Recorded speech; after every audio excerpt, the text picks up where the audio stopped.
Well, hello and welcome everyone. Kelly, good to see you. How are you this evening? Fantastic. Ready and raring to go. Awesome. That's good to hear. So I know we weren't together on this stream yet last night, yesterday, Yeah. but you broke down the first part of this film, and then of course I went through another video. But we are going to now intersect at a pivotal, perfect point on the Adam Bartholomew video. And we're going to do a super deep dive tonight with everyone watching. And we're going to dive into the cover up. This is a show purely dedicated to the entire cover up that went down that day at UVU. And we're going to play audio. We're going to back it up. We're going to come with receipts.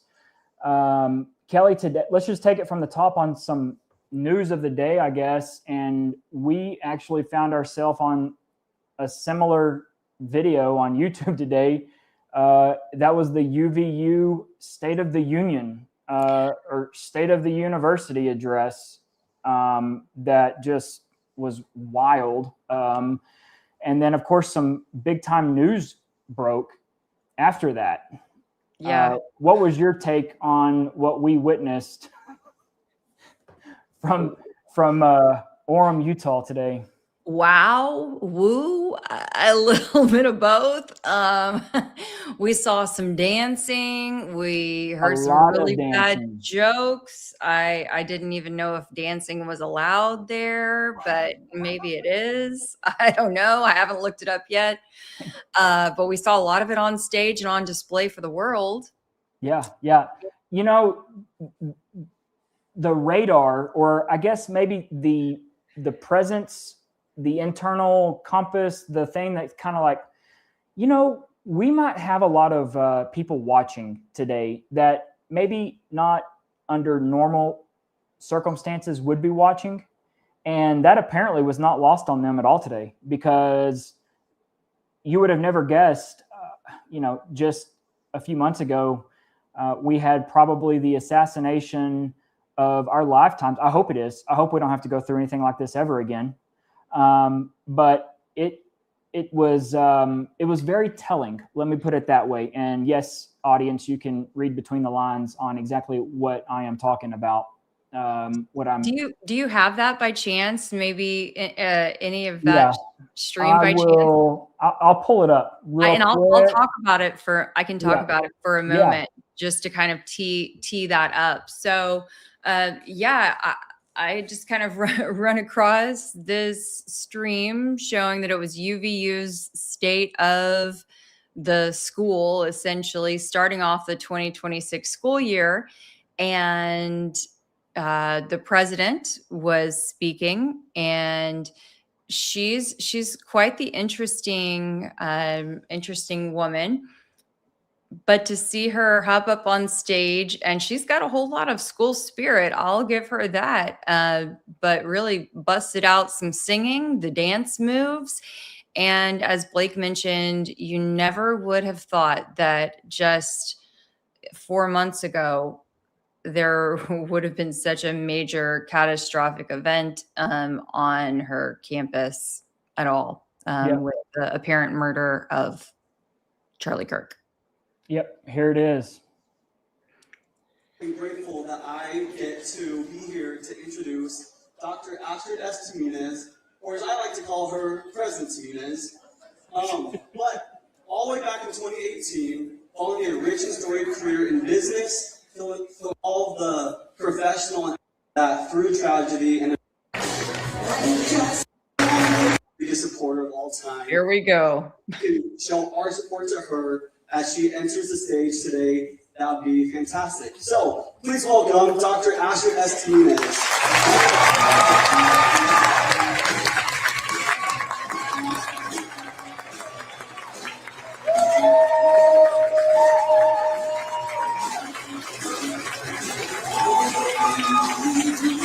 By the way, I don't think there were 3,000 people there.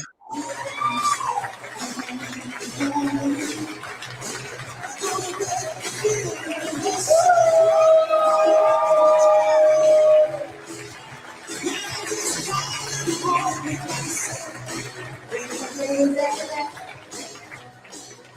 just a little help. All right, can you all hear me? Thank you, Kyle, for that great introduction. Look, I am not against having a good time. I'm really not. I love having a good time. But the fact is, Kelly, this university, this administration, they are actively facilitating, assisting in, running interference for the cover-up of the assassination of Charlie Kirk. Point blank, plain and simple. Okay? They are denying grammar request after grammar request after grammar request. They don't want anything out. These are records that should be available to the public that have absolutely nothing to do with the court case at all. We're not asking, I mean, they should release the roof footage that the FBI released, just the 12/23/34. They should release that. If the district attorney is going to go on TV to a press conference before the world and tell us what happened, and if the governor can do the same thing, then you know what? You just opened yourself up for putting the video out. You don't get to say something and then not back it up. And no, for all of you people out there that are like, that's what the trial's for, blah, blah, blah. No, the minute you go before the press, the people, and you start talking on facts, you better put stuff out that backs up every single bit of it. This is not about tainting a jury pool. Okay? If it were, they wouldn't have gone to the podium and tell such a fantastical story. Point blank. So they need to put the video out from the roof immediately. But what I'm talking about is the video from underneath the Hall of Flags. Other things that are really, really related to the cover-up, the cleanup of the grounds. Those are still super ambiguous, right? Who decided that? How? I mean, I still can't believe that this is really something that's not driving conversation day in and day out. The fact that literally if Tyler's defense team wanted to go and run tests, they're at the location, they can't. They can't. No, it's covered up. Long gone. The grass is gone. Yes, all of those permeable surfaces have been replaced. It is shocking. But to see this display was quite disturbing. And it was funny because it's one of those things where I thought when we turned it on initially, like, I don't know if anything's going to come of this, but it'll be interesting to watch. And boy, was it interesting. Boy, was it telling to see just how we can go have a big time, have a big party. And it almost just kind of feels like a slap in the face in a way to, you know, not only to all of us who are investigating, but just to those who even witnessed the terrible incident, to Charlie's, you know, family, to legacy, whatever, to see how they could just go on and dance over the entire thing is just, it's beyond me. Yep. The chat is really having a field day with this one, Blake. I don't know if you can see any of the comments, but they're pretty good. Oh yeah, like right here, I'm telling you, this one looks like a funeral. Yeah. I won't, like, they did a whole Bruce Springsteen segment there within this State of the University address. I'm not going to harp too much on that because the PowerPoint presentation, all of it went blank, and she's up there just like she's a captain without any wind, and the vessel's dead in the water. Did you take a page from Erica Kirk's AmFest? Well, speech? I guess know. the pyro person was booked up today. I mean, that honestly would have been really, really fitting given everything that's transpired over the last few months. but they did go through a whole breakout dance segment, but it was because, she's dead in the water on the presentation. And she starts asking, they do a whole Bruce Springsteen dance. Some people started to bail out because they're like, no, this is not working for me.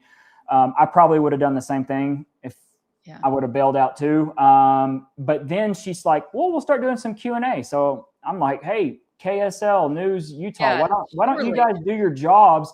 Ask her if she's going to honor any of these grammar requests that are coming in here within the last couple of weeks, and find out when we can get the footage from the roof so that we can see if the governor up there in Utah is telling the truth, if the DA is telling the truth, or if there needs to be some other investigations starting to roll out.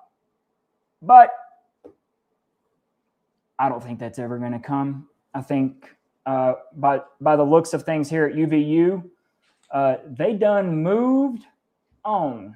They might be laughing all the way to the bank for whatever we know. Possibly, very possibly. And so I'll just finish it up talking about the president here, and she's going to be hanging it up. She's done. Did you know that? Yes. So that was a big revelation, and also just want to hit on too. And I think it's something that we can come back to in a later podcast, but very interesting and telling to hear just how many ties that UVU has to the intelligence community. I knew there were some, Blake, but I had no idea that it was that substantial, that significant, that deep. They are literally leading the pack, if not leading the country in terms of intelligence, I guess preparation or something of their students. Oh, it's deep. It is. It might as well be deep state UVU. Baron Coleman tonight did a really good, just not a deep dive on her, but he went enough to where it really kind of illustrates this woman's background, where she came from, where she got her undergraduate, where she got her graduate, where she got her, then to master's program, then to her doctorate program. We're talking BYU undergrad, Harvard, MIT. This woman, she comes from a slum, I believe, in the Philippines, and then how she was recruited. Yes, you might be the luckiest woman on the planet. That's quite possibly, okay, something that can be true. But it's also, given everything that we're kind of seeing here now, I don't think it's that. I think this was a very deliberate person. And in my opinion, the fact that UVU was chose for this particular, I'm going to call it an operation. That's exactly what I was going to say. It makes perfect sense to me now. It's like, it just makes perfect sense why it was chosen there and not, say, at some Christian university in Colorado or, somewhere down here in Texas. It was at the perfect spot in Utah where absolutely anything goes, it seems. Where the ties run deep, and I guess adhering to the plan, they can count on. and look, Utahns, this is not a good look. Kelly and I, we're down here in Texas, but we're not the only people that are thinking like this. There's a whole shitload of people out there that are thinking the same thing, and it's not a good look. I don't know if it's like a level of complacency type of thing, or that you don't want to rock the boat or what, but I can't believe that there's not just people really pissed off that, like, hey, we're a classy state. We're not a banana republic type mafioso, religious mafia state. Okay. Mm-hmm. No, we're better than this. And we're going to show we are. I can't believe that it's not like that. It really blows my mind that this is what you get when you live up there. And I love it. that's my part of the world. I love it. I love going up there. It's heartbreaking, sad. All right, let's get into it. Anything to take off the top first before we hit play right after the moment of the boom for you, Kelly? No, I think we're just ready to roll. On my end yesterday, we looked at the Life is Driving video. So I think right now we're coming at it from the UVU review angle. Just for a few seconds, and then we cut right in. I will go right to a cut. Yeah, I don't know if you've heard that part. I put together UVU review, then I cut Adams at the very moment of the boom. Perfect. And put them together, and then I started a clock. You'll see it in a second. Fantastic. Yeah, I forgot to tell you that. Okay, here we go. Let's roll.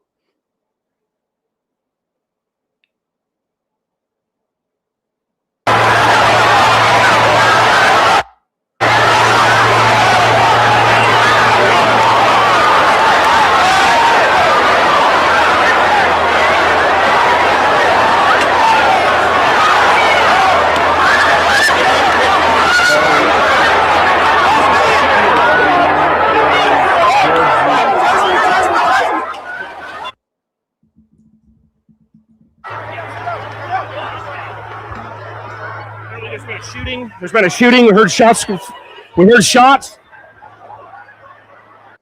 And this camera is right here set up. And you'll see him where the UVU review footage came from.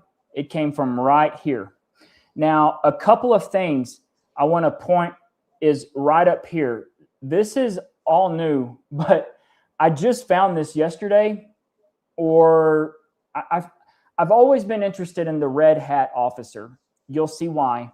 But also the big boy blue, the other plainclothed officer, and also Chief Long, they are all right up here hanging out.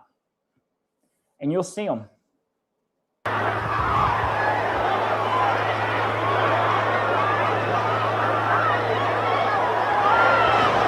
Okay, so right here is George Zinn. You guys okay? Okay, love you. Be safe. Okay, be safe. Bye. Apparently, there's been a shooting. Can we pause that for a moment? Who's been shot? Okay, so just in case people, I was going to just add this for kind of color context as well. So the person who you hear in the background, that's Adam Bartholomew, and he's the one filming this video. I guess we would call him citizen journalist or something, may do some kind of freelancing journalism, not quite sure. But yes, Life is Driving footage. And apparently his son was there, and also his wife was there. And they were both down on that lower level. Correct. Yep. Okay. I'm going to point out things as we go that I have been looking at for months, just for the sake of this video, so that you can see it. I'll also link this full uninterrupted video below on my X page after this for anybody that wants to study up and see exactly what we're talking about. So I'm going to just pause it as we go, and I'm going to point out the things that are bothersome, okay?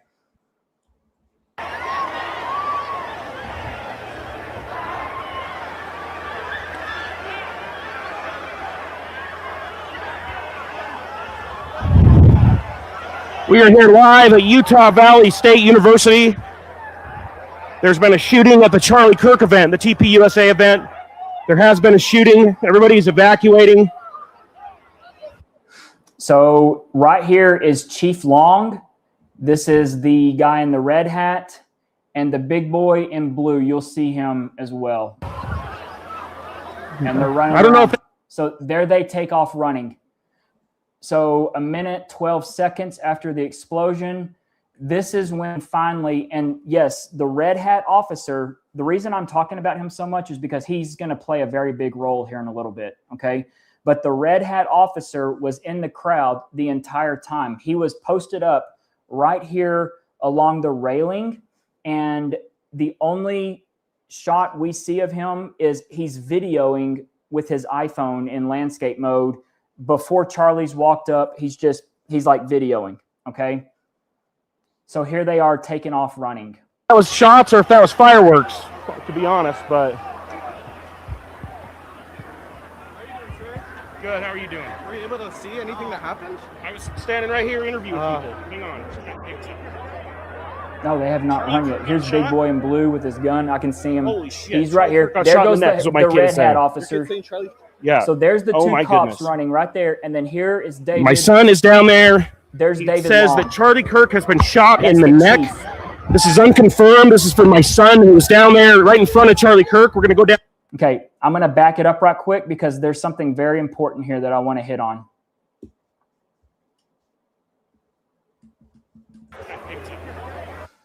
Pay attention to this guy in particular, okay?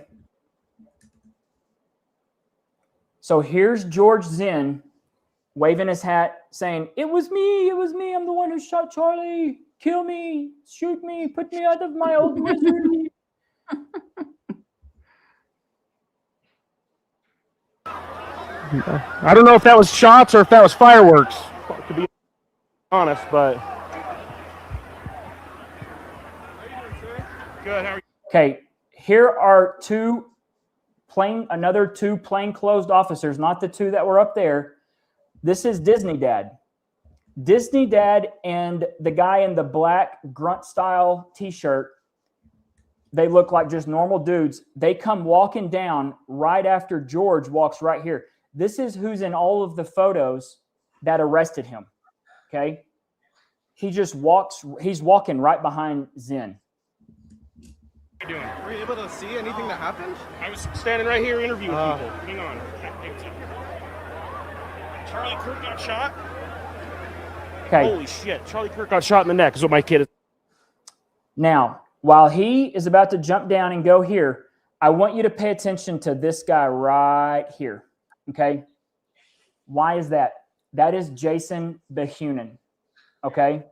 Jason Behunin is the big dude that was to Charlie's on his right-hand side right here at like maybe 2 o'clock, 3 o'clock, okay?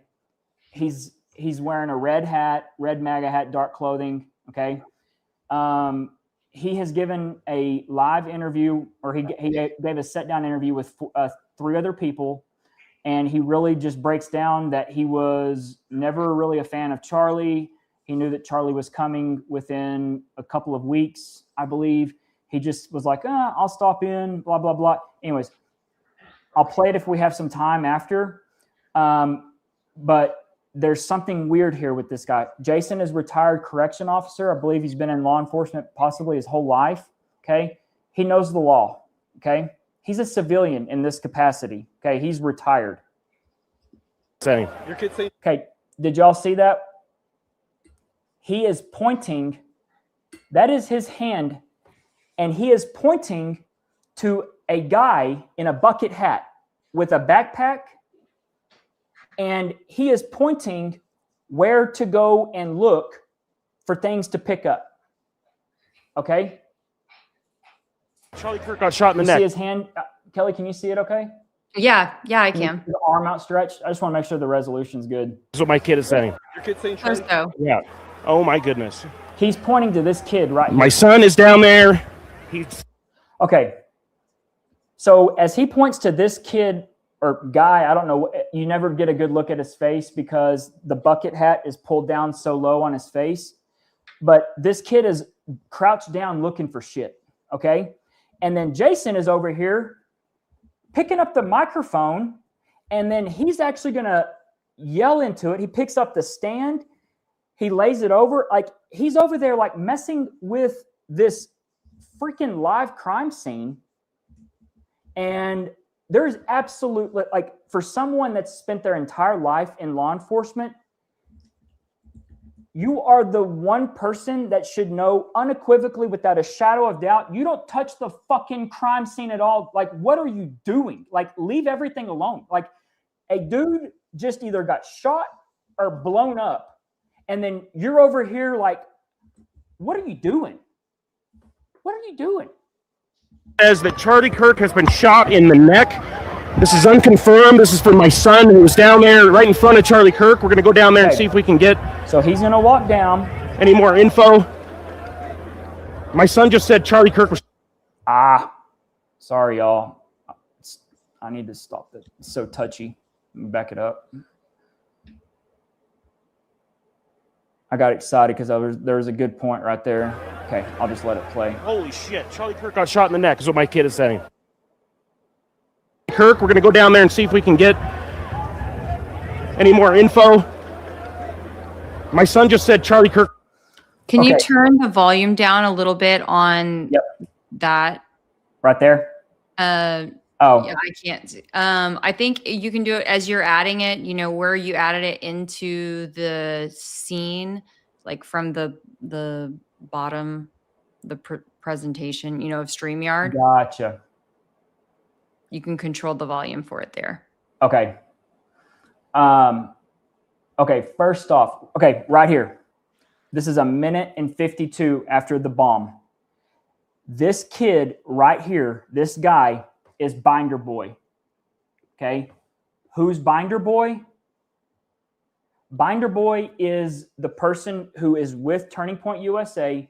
He walks up before Charlie gets there, and he's laying out all of Charlie's documents. Okay? Binder Boy is up here through the crowd that's fleeing within 1:52, and we don't see him after he walks past Adam, but I think he's up here to like look out and be a lookout for a good vantage point off the back end. Okay? Keep in mind, y'all, there's supposed to be an active shooter. Okay? You have to step back into the mindset of everything happening. No one that is with Turning Point or the security team has one tiny concern, worry, thought of a shooter anywhere. Okay? There's no reason for this cat right here to be up here looking off the back when his boss just was hit with a gunshot to their knowledge. Okay? There's absolutely no reason for him to be up here. Shot in the neck. I'll show you his video here in a little bit. I don't know the accuracy of that. Is the audio better, Kelly? It's still pretty loud. Okay, Yeah. hang on. I'll fix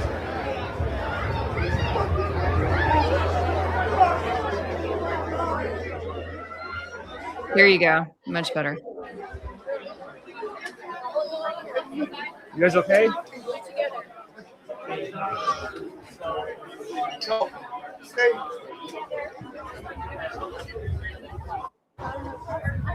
Abby, are you inside or outside? You pause it right there. Pause it right there. If we end up making it through this whole video, you know, we'll end up seeing these guys basically in this same spot. Yep. Inside. I just think it's very strange, you know, that after Adam makes this entire round and comes back around, these guys are in the same spot and then kind of like acting through this same thing. But I just wanted to make note of that.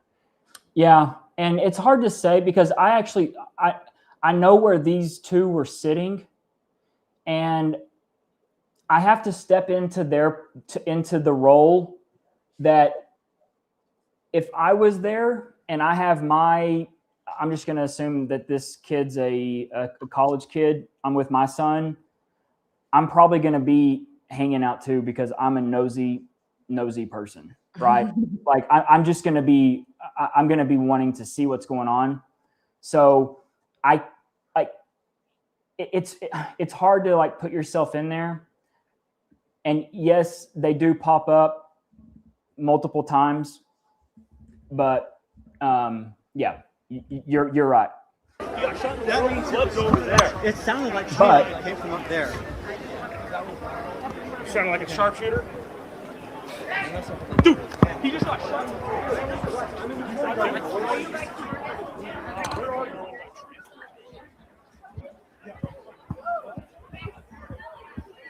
Hey, what happened?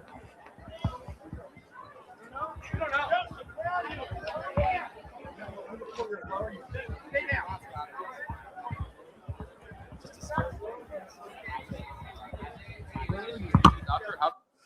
Okay, upon Adam getting to the edge of the menorah, okay, we've got the red hat officer right here.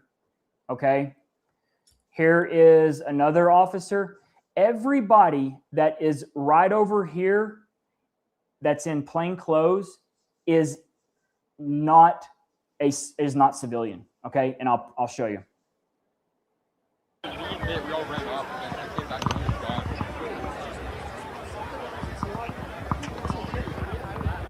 Okay, real quick, right here. Here is my pink hat person. They are walking and they're already actively hunting and looking for things to pick up, small pieces in the grass. You can see just little fleeting moments as Adam just kind of jerks the camera or the lens around, okay? But right here's the pink hat person.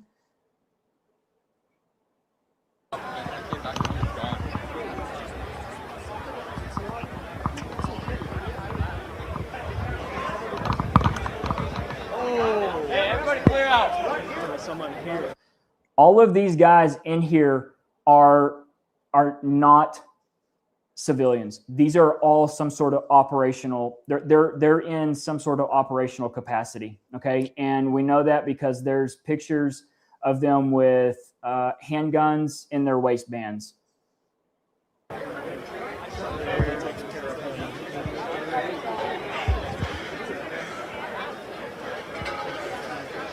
Okay, right here is my bucket hat person. This dude right here is the one that Jason Bahunin was pointing to pick things up. And as you note, he's walking in and out of the non-permeable zone. Okay, this is what Brian Harpole explains as or describes as the non-permeable zone. Okay, so he's walking back and forth in here. Okay, we've got the EMTs. They were all along this side of this wall. Everything that Brian Harpole said about that, about they're running for cover and all that bullshit. No, they were right there. Okay, their stuff was right there. You literally see them pull and take Charlie's body right past them. Okay, all of their stuff was along this retaining wall on the inside. Okay. And yeah, and just to think that the EMTs were all right there at the time of the incident, but completely ignored, it's quite surprising. Right. But also quite telling. Yeah, both in the same. Yep. One and the same. And then also, I had noticed yesterday or last night at the end, yeah, and as someone in the chat mentioned, someone should interview those EMTs. I would love to, if I knew their names, if I could track them down. So, as people are starting to watch this, please, if you have any leads, let us know. But I had noticed there's a videographer, Blake, who is back there kind of in the corner. You'll see him by the guy in the white long sleeve shirt. You may see him in just a second. And so I was wondering, I didn't know if that was by chance a news reporter or who the heck that was. No one has talked about him. I'd like to know. Yes, no one has talked about him. We'll see him pop up here in his. He must be right on the other side of this guy. I'm gonna have to change my pointer. Yeah. I'll make it big again in a second, but it's hard. And yes, Peter, to answer your question, 2 EMTs were there, but no ambulance was there at all. It is very strange. I've done a little further looking into it. I mean, it seems that everybody's pointing the finger one way or the other, but it seems that obviously there should have been, given the amount of people there. So, Okay. Oh, I wanted to point out something real quick. Sure. Right. Okay, so there's pink hat person fleeing, or the camera just pans over them. But everybody, did we see Santa's second cousin? Did y'all see him? Okay, I'm going to call him the elf because he looks so small. No, that's why I'm like, hey, he's Santa's second cousin. He's like, he's that cousin that, because he's kind of like family, but he's not like tight family. Yeah. That it's like, hey, he kind of shares my same last name. Gotcha. So I gotta be cool with him, but I'm not gonna give him like any big time responsibility. So like he's like he basically is like running the kitchen at the North Pole, is the equivalent of what I think Butch is. Okay, but Butch is right over here, y'all. This is I don't want to call him an elderly old man because I'm sure he can fly fish me under the water. I mean, like, he's probably a really good fly fisherman, but he's old. And he really had never met Charlie before, ever. Okay. His brother is I guess a famous pastor. I'd never heard of Jack Hibbs before this. But we got this elderly man just hanging out over here on the corner, watching all of this stuff, recording it, okay? And I'll show you what I'm talking about here in a moment, because a lot of these other video angles are going to tie all this shit in together. There's no reason for Butch Hibbs to be right there at the corner of the concrete with his phone out, just literally laser focused on everybody, okay? And I'll tell you what he's doing. He's running and supervising the cleanup, okay? He just is, okay? So keep a watch on this corner of the concrete here. He's going to retreat back up here in a little bit, but watch that. And then right here, this is another thing you need to watch. This is the red hat officer, okay? He's got his badge here. This is Blake Harf. He's an old boy from a town that's about, I don't know, 100 miles, 130 miles away from me, Abilene, Texas. He's constantly talking with this cop. Both of them are, okay? Like, they know each other. They know each other. And this is something that was never pressed on as far as the relationship whenever Sean Ryan or Gary was interviewing Brian about, hey, how buddy were y'all with the cops? Because there's some really strange video with one of your guys that really knows this cop really well, and they're talking like the whole time. So watch this right here. Watch this interaction. This officer has absolutely no worry about an active shooter at all. He's walking around with the barrel of the gun. He's gripping the barrel of the gun, and he's on his phone. You'll see it in a second. So watch this.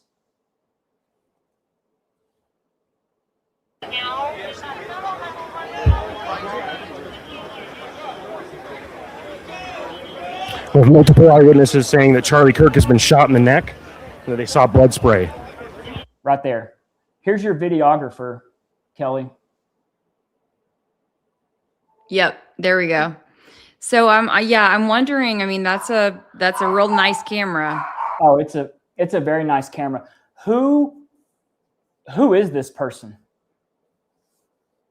And could this possibly be related to a live stream, a live feed, just at a different angle? I think it's definitely worth looking at, okay?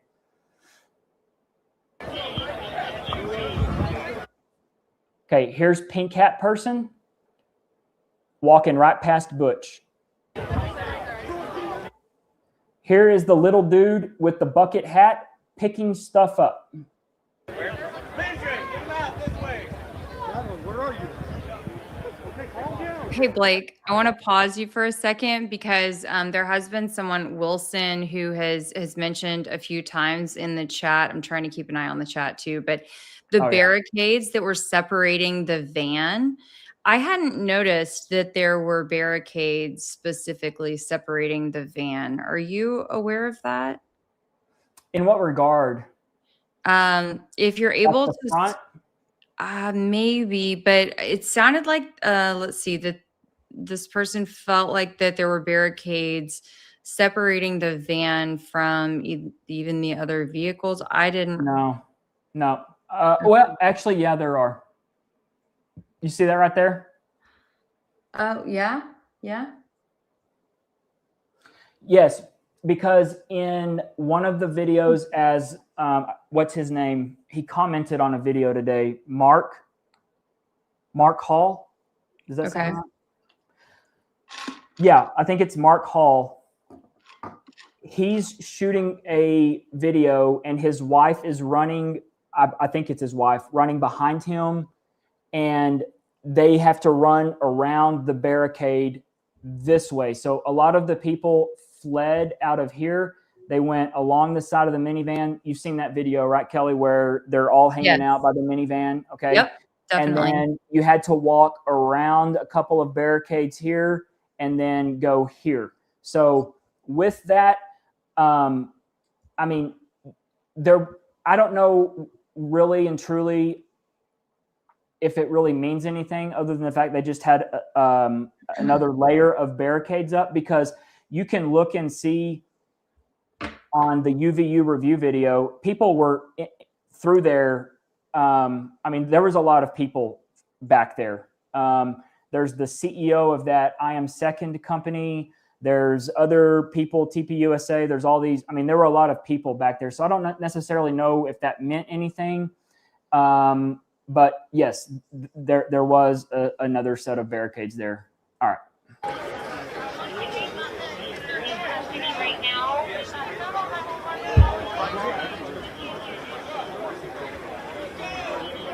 We have multiple eyewitnesses saying that Charlie Kirk has been shot in the neck, and that they saw blood spray.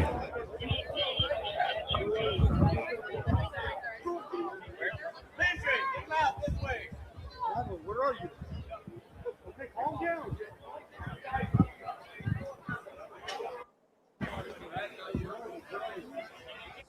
Okay, right here is the Salt Lake Tribune reporter or videographer. I'll show you his video in a second.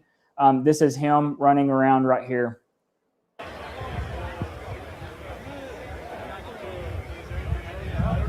I'm getting out of here.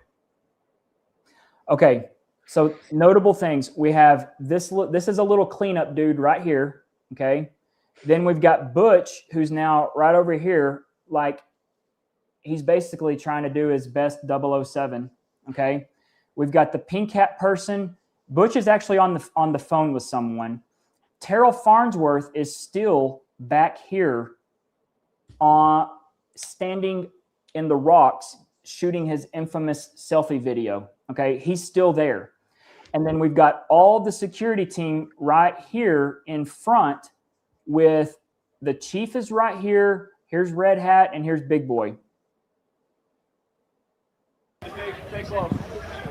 You guys up this way. Let's go that way. Hey, that way. Okay, at this very moment is where it starts to get good. Because Terrell Farnsworth jumped down, and I believe because we saw Butch on the phone, I think Butch was communicating with Terrell, and I'll back this up here. Well, I don't have their phone records, but I'm just going to assume it based on some other nonverbal stuff. But Terrell walks up behind the minivan, and he puts his hand. Go, guys, move that way. Go. Chief Long's like, don't need this shit to be said out over the speaker. Goddamn, I get caught. Goddamn. Might be bad if people heard this shit, what we're talking about on the speakers. Okay, right here, we've got this security guy. This is the big boy that came booking it across the Hall of Flags. Remember him, Kelly? Oh yeah. I mean, Oh, the one he who could have hadn't been run like that since he was hurdler? the third string defensive tackle back. With the hurdle jump, though. I mean, he's like, coach told me I could do it. And then here he is now. Here he is hanging out. Okay.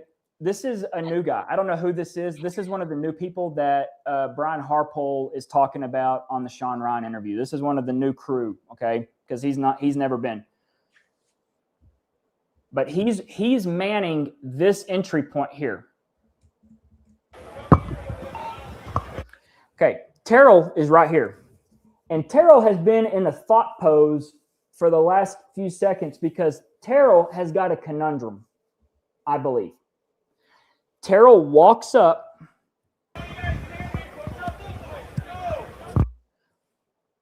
He walks up, and Terrell is looking right at Adam Bartholomew. And why is he concerned about that? Because Adam Bartholomew, I'm at 1539. Adam Bartholomew is right here looking like a Ghostbuster. He's got his backpack on. He's got a like Moses stick with a camera on it, like he's Moses. And I think he even has something in another hand. But it's no surprise that this dude, Adam in the blue, is videoing in some capacity, okay? And here's the conundrum. Santa's second cousin, Butch, 15. You got to love the names. I mean, we have to have a little fun with it. You have to. I mean, nothing's better than Slick Rick, though. He's still... Yeah, Slick Rick. Okay. Terrell has got to get the SD cards. Why? Because the SD cards show everything, and he's got to get them before the real FBI get there, okay? And he, I believe, was told to go get them by Butch Hibbs, okay? Because Butch has been on the phone. He's been on the phone over there, and the thing to take away right now is the fact that no one with a badge told Terrell Farnsworth to go and get those SD cards. And Terrell Farnsworth did not ask anybody with a badge, okay? This is breaking the law. Fireworks. Did you see me even look to see if the guy was even like looking? Mm-hmm.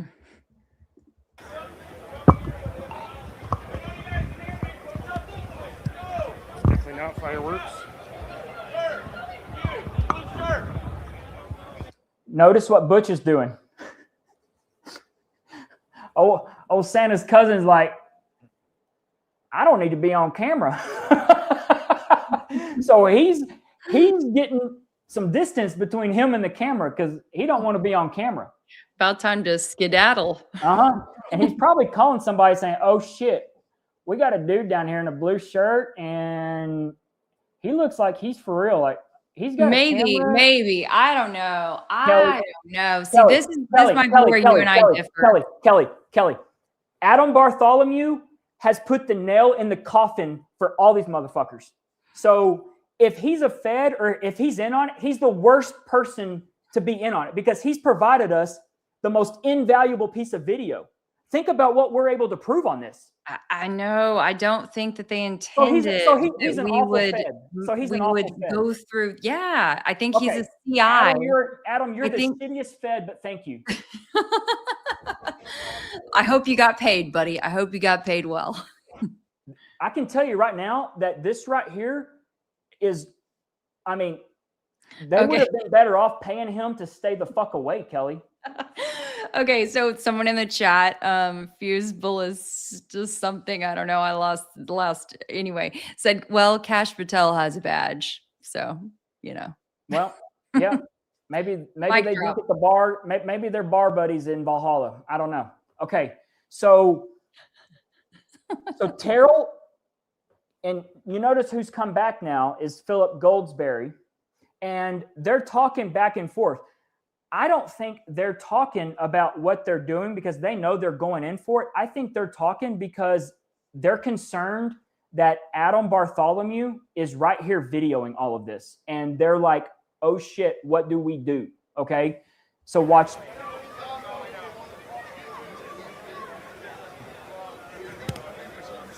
Act natural, act natural.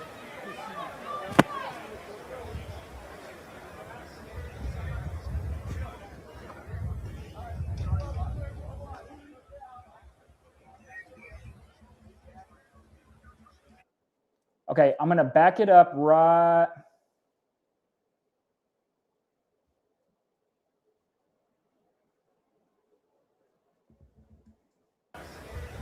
So there's Pink Hat and Butch hanging out, getting some distance between the camera and them. There's my little dude over there. Now notice that our red hat officer is on a cell phone. Everybody else that's law enforcement is on radios, okay? The dude in the red hat is on an iPhone. Who's he talking to? Everybody else that he should be talking to is on a radio channel. He's talking to somebody on his iPhone, okay?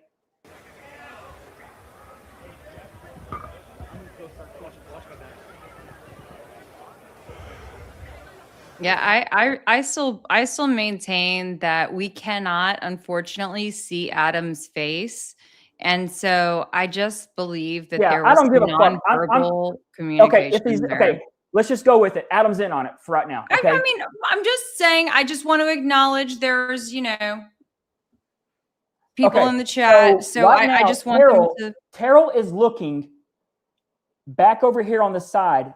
And I believe he is looking for a visual cue to Butch Hibbs. Okay? And watch it again. He looks down at his phone.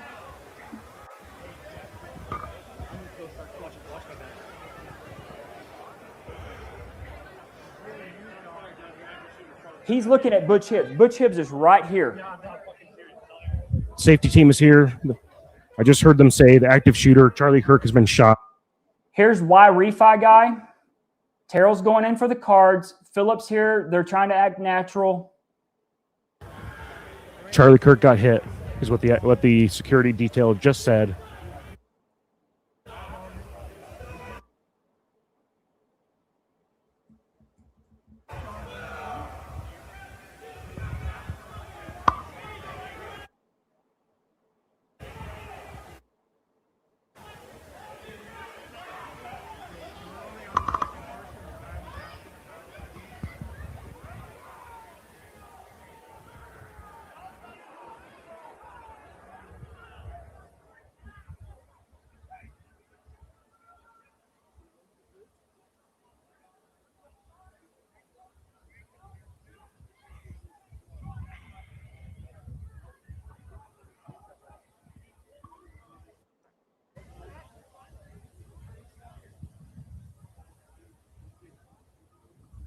My son just messaged me and says that Charlie Kirk. You need to leave. Yes, sir. Now, quick. Get him out. Hey, you go right now. Awkward. Yep. Here are the two people with Salt Lake Tribune right here. Jason Chaffetz, Fox News contributor and was Jason congressman? I think he was congressman. Jason was standing right here when this happened earlier, 6 minutes ago, okay? Get out of here.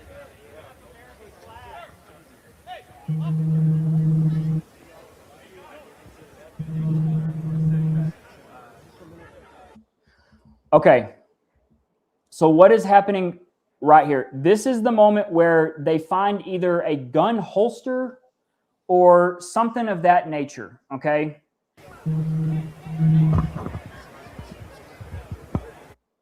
Hey, he's out. He's out. He made it out. He's fine. He's out. He made it out. He's fine. He's looking for you. Okay, what the red hat officer is saying, he's yelling. He's saying, officer, officer, I need you to mark this where David Long is as an evidence marker, okay? He's looking for you. Hang on. Hang on a second. Where are you located? Where are you?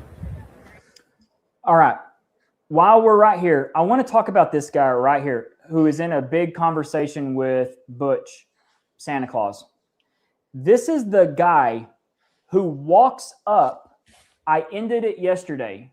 He's walking up as everybody's fleeing, okay? And he's got like a sandwich with him. He does. He's got like a Jersey Mike sandwich. He was ready for his midweek picnic.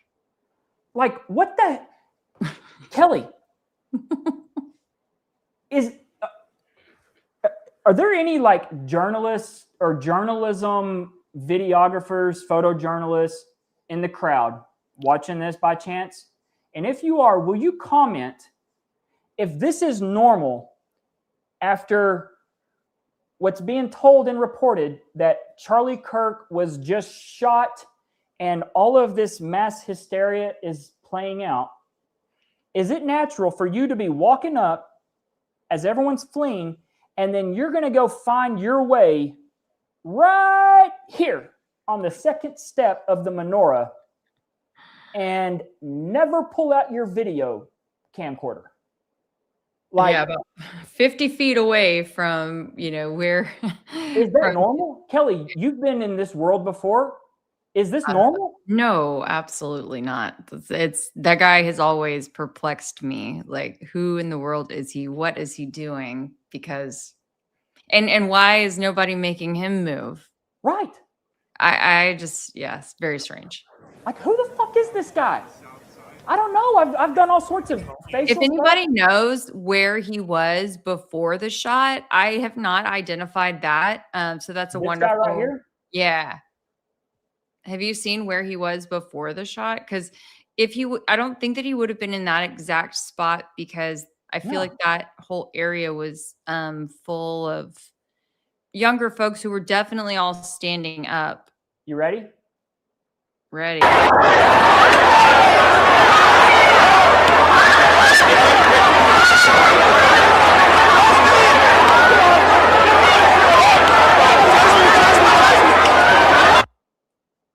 He just walks up, Kelly. It's the damnedest thing. I don't get it. It's bizarre. So just for anyone who can't quite see what we're talking about this guy with the long hair. He's got a beard too, right? Yeah, he's got a beard. To me, this almost looks like a bad wig, bad setup, something or other. But maybe that's his natural hair. I don't know. If he wasn't that heavy set, I would say maybe. But you know what? I can see him really looking like that. With the dark hair in the back. Oh, yeah. That is true. That's a good point. Like, those Jerry curls don't match that right there. Yeah, the two sides of the head don't match. Is that normal? I don't know. Utah is a wild state. I'm telling you, it's the Wild West out there. Okay, but here's his tripod. Yeah. I'm sitting feet away from something that's going to captivate the world. But you know what? I don't need to video it. Who cares about that video and stuff? I'm sitting here having a conversation with Santa Claus's second cousin. Yeah. That's more important. Weird.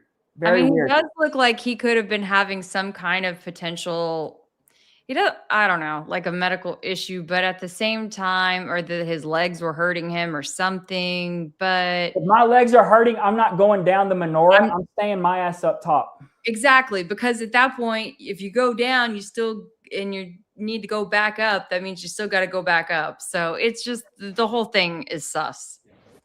But notice who he's talking to. He's talking to, like, this is the one person that probably Yeah. I'm Okay, gonna go I ahead have and to say it. laugh. This was This a is really my- good comment. this He's is a the person- contractor getting a quote for the paving. Say that again.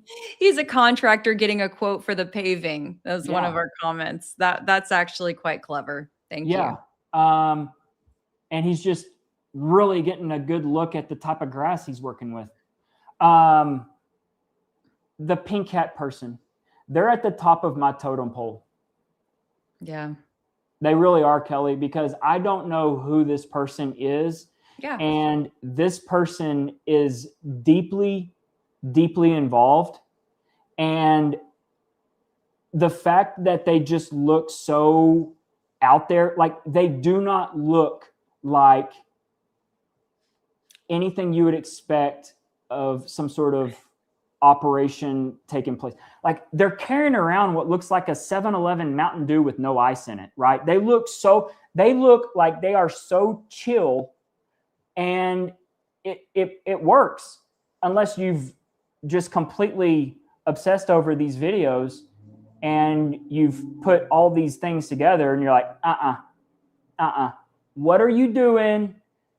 You should not be there looking for little pieces of something. Right. What's going on? Who you working for? And here it is. So this guy's talking to Butch and to the pink hat. They're right off frame.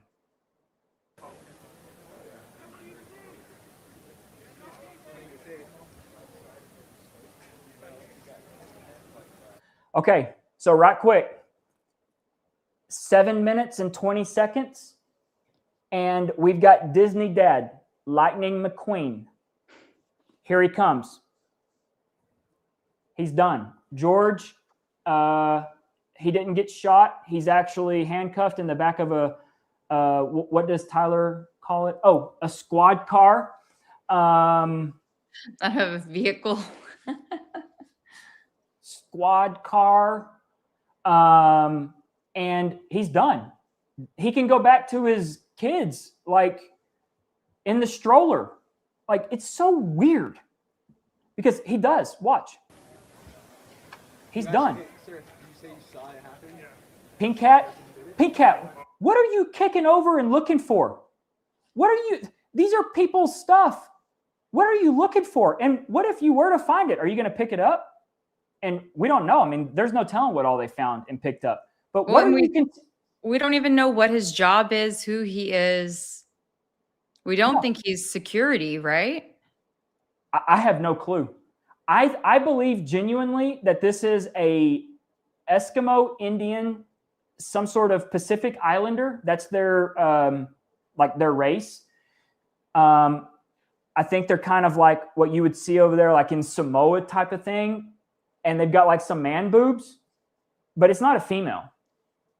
Like this is not a female because these are he's got like bird legs, like that's a guy. Those mannerisms, that's a guy.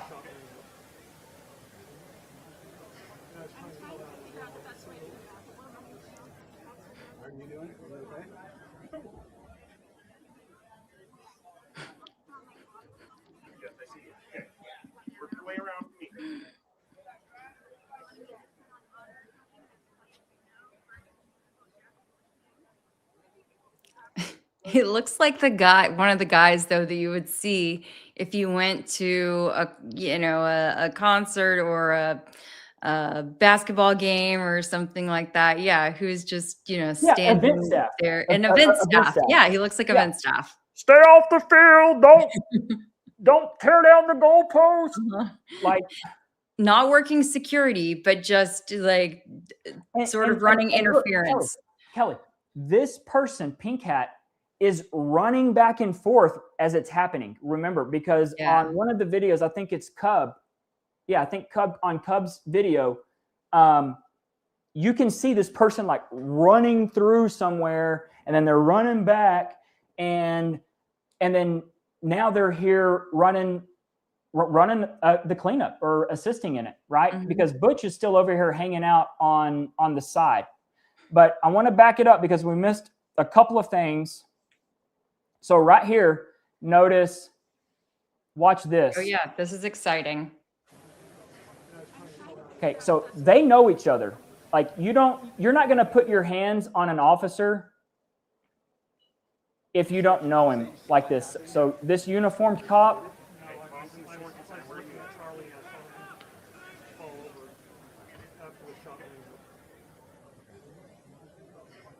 you're not going to put your hands on an officer like that. Like they're cool with each other. They're like in the same department. They know each other. Watch this. He meets up with these people right here, and watch him. He's yelling at the chief. Watch this. Hey, chief, do you see this hand? He's like doing a see ya. Real nonchalant, like, chief, my job is done. Watch it again. Yeah. Watch his hand. Hey, chief.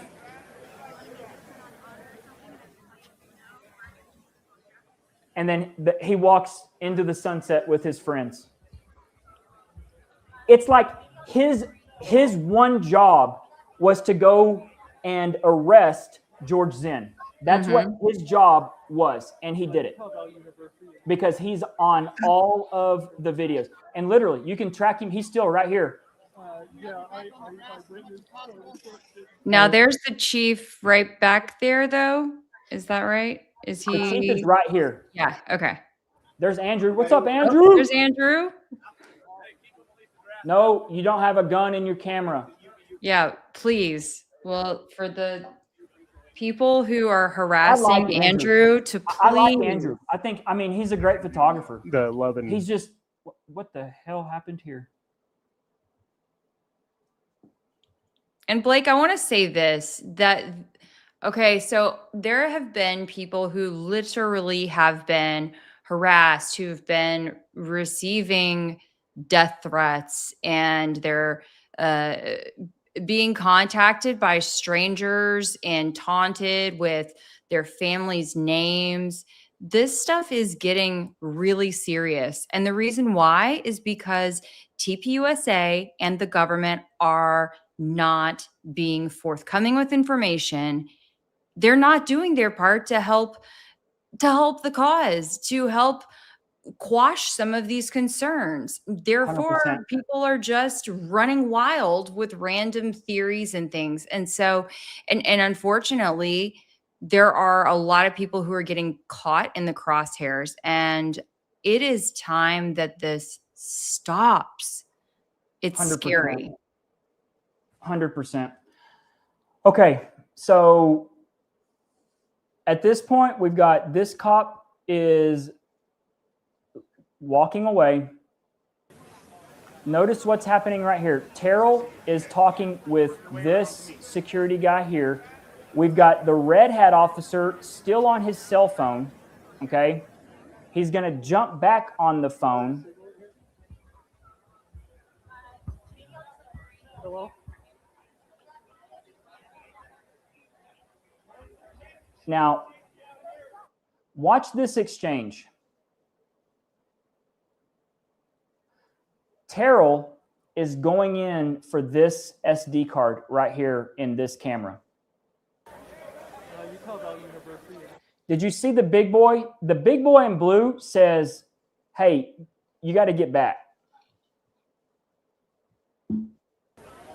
Watch it again.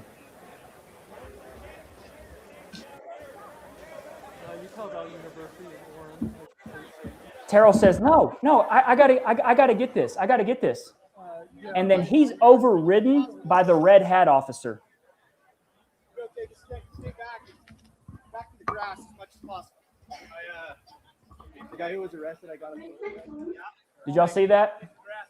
This red hat officer overrides this big boy, and Terrell goes in for the SD cards. Or the SD card on the front camera.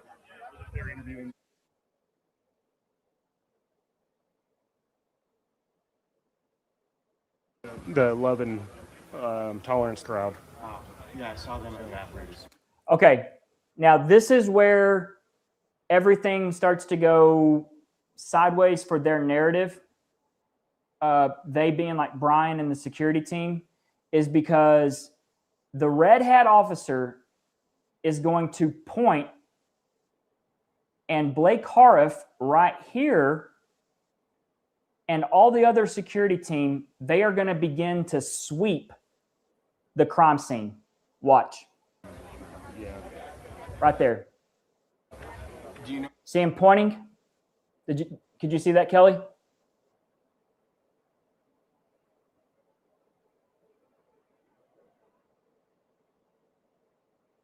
They're interviewing the love and tolerance crowd. Oh, yeah, I saw them evaporate as soon as they Yeah. Do you know where? So apparently, this photographer that was just right here in front of my camera got a picture of the guy that was arrested. He was looking for he's heading to the UVU police to give them that picture. And now where the entire security team that is still left over, that's remaining, I was telling you what happened. So they are all going to join. At first, I started off maybe 30 seconds before the shot. And that's what's crazy too. Is did you see that kid nearly get tackled? It's because the kid has no idea. What happened? So at first, I started off maybe 30 seconds before the shot, walking up the stairs all the way to the side of the bridge underpass area because I was looking for the line. So here's a uniformed officer now telling Butch, hey, you got to get out. But the main thing here is the chief is up here, and the one person who possibly told the entire team to start looking for evidence and investigating things. The one person to do that's got a badge is the red hat. Okay. And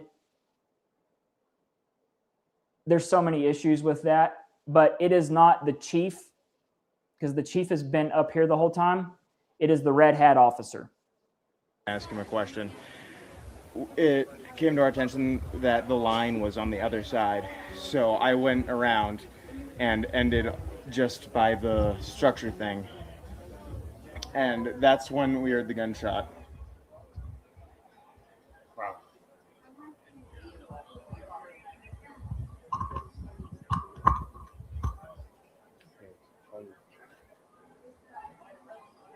Do you know where she is? She's in the Sorensen Center. Stay with me. Somebody got a picture of the guy that got arrested. Is that the guy they cuffed? Apparently, I don't know. So I was up there on the I balcony. saw a guy down there they cuffed and hauled Yeah. off. There was a guy down here getting video. There was people up there videoing down that definitely must have got a wide out angle. Did you hear that he got hit for sure? My son here told He's me either been that, hit in the neck or the chest. yeah. I've heard chest. mostly the neck, but I've heard chest a couple times. It was one of the, I talked to one of the officers. He said he got hit hard. He just sprayed to his shoulder. Yeah. Jeez. That's almost like he was set up because the second speaker was the one talking about guns. Hmm. And the next thing you know, Yeah, that must be. you know what I mean? Okay. So the person's voice that you're hearing right there talk is actually Butch Hibbs. And he's the first person to draw the correlation between the question and the alleged shot. He's the first person. And it's absolutely bizarre. But yeah, that's Butch Hibbs's voice right there on camera as he's talking with Adam. Now, the team, as you can see, they're all here with the two PD guys. I assume PD. But here's the thing. I'm going to go ahead and just say what I believe this red hat officer, his role is. I believe that he is on his phone talking to somebody that was watching a live stream or had files of the actual explosion. And I believe that it was about 8 minutes.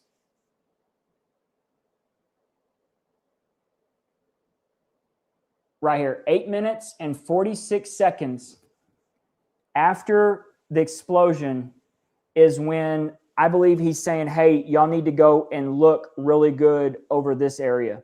There's no other explanation for it. And so we have got to find out who that red hat officer was talking to. And the problem is you cannot FOIA or GRAMA request that because I believe that's his personal cell phone. So all communication that is happening with him in his official capacity, and he was there officially. I mean, he was ready to go for something. He was blending in like he was in the crowd, part of the crowd. It's untouchable. So I don't know, but that's just, there's no other logical explanation for the fact that it would take probably about that long for someone to be running through things like real slow, or for the files to be, 8 minutes, and to really have a good grasp on slowing down stuff to see where pieces might be flying off. Otherwise, who are you talking to?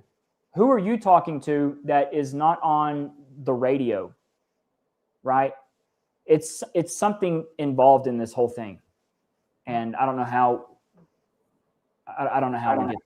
As people in the chat are saying, I too believe, just from my experience, that if someone is on duty, or say even a city council member, for example, if they only have their personal cell phone, but it's something to do with city business, and it's still subject to open records laws. So I think that it would be fair game.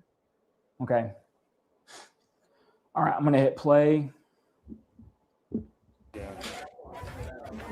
Do you know where? So apparently, this photographer that was just right here in front of my camera got a picture of the guy that was arrested. He was looking for he's heading to the UVU police to give them that picture. Where were you at? I was just over there in that little structure area. Tell me what happened. So at first I started off maybe 30 seconds before the shot, walking up the stairs all the way to the side of the bridge underpass area, because I was looking for the line to ask him a question. It came to our attention that the line was on the other side. So I went around and ended just by the structure thing. And that's when we heard the gunshot. Wow.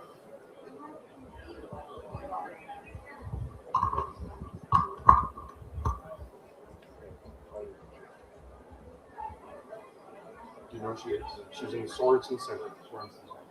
Stay with me.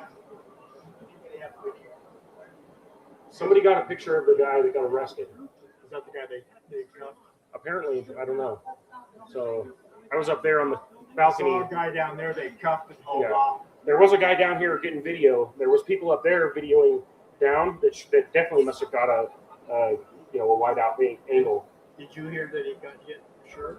My son here told He's me either that, hit in the neck or the chest. yeah. I've heard mostly the neck, but I've heard chest a couple times. There's I talked to one of the officers. He said he got hit hard. I just pray it's in his shoulder. Yeah. Jeez. It's almost like it was set up because the second speaker was the one talking about guns.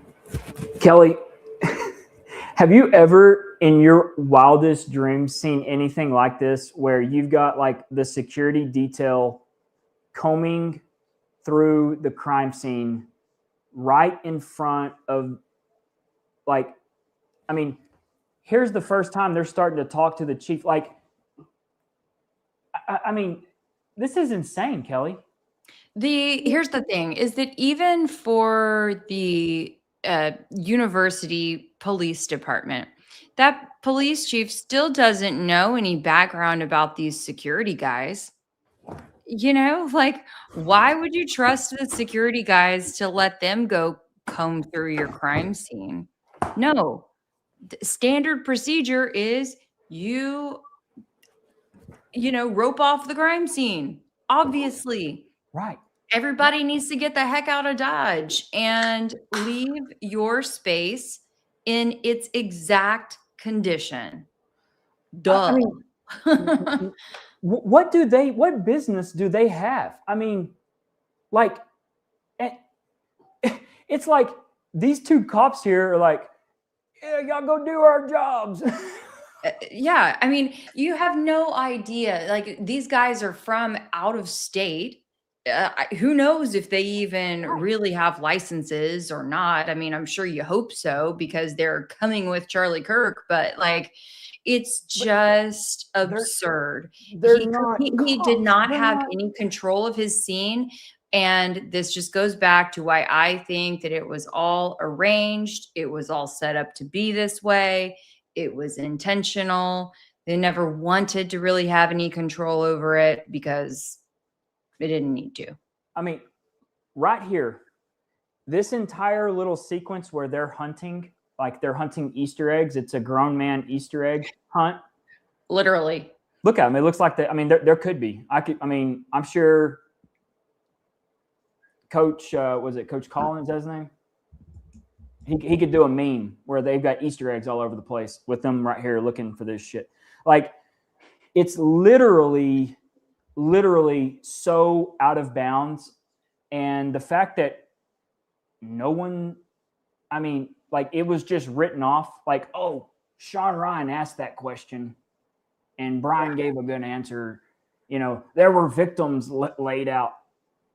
That's why they were looking for stuff in there. No, everyone's gone. Like, this is a no-no. This is illegal. Flat out. This is illegal, what they're doing right here. There's no reason for them. Like, their person that they were brought on to protect is at the hospital fighting for his life. They have no business at UVU. Mm-hmm. I'm sorry, you don't. Your dude left that you were supposed to protect. You need to leave. Yeah, you have no business being there anymore. No business. No business. No business. This is breaking the law. This is obstruction, and quite frankly, this is conspiracy, because I know what I know. Yeah. This is conspiracy, okay? That definitely must have got a wide out angle. Did you hear that he got hit for sure? My son here told me He's either that been hit in the neck or the chest. Yeah. I've heard mostly the neck, but I've heard chest a couple times. I talked to one of the officers. He said he got hit hard. I just pray it's in his shoulder. Yeah. Jeez. That's almost like it was set up.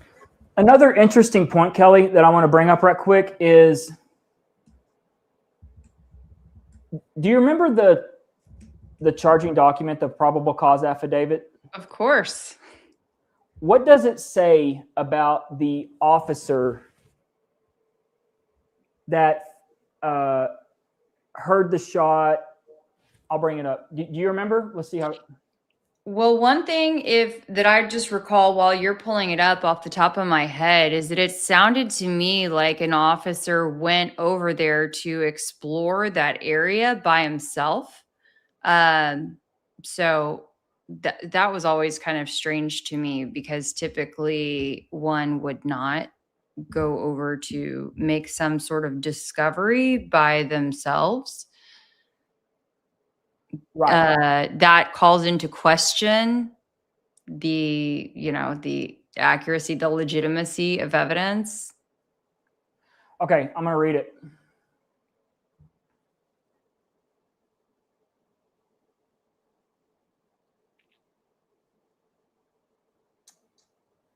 Charles, approximately there, blah, blah, blah. Suspect stood 12:17.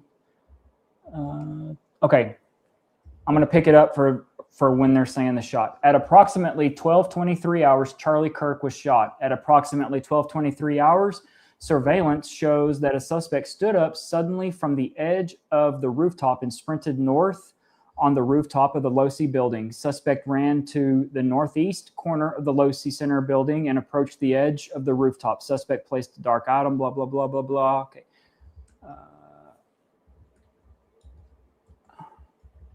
Where's the part where the cop finds suspect dropped off the roof? Where it talks about the, that must be in the charging document. Hang on, I'm on the wrong document. That is the probable cause, the PC affidavit.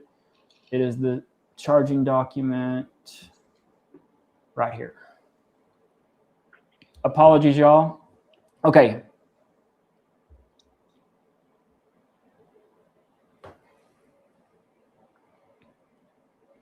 This is on page 4 of the charging document under the UVU surveillance investigation. At the moment of the shot, a UVU police officer was watching the crowd from an elevated vantage point. As soon as he heard the shot, he began to scan the area for threats. Believing the shot came from a rifle because of its sound, he looked for potential sniper positions.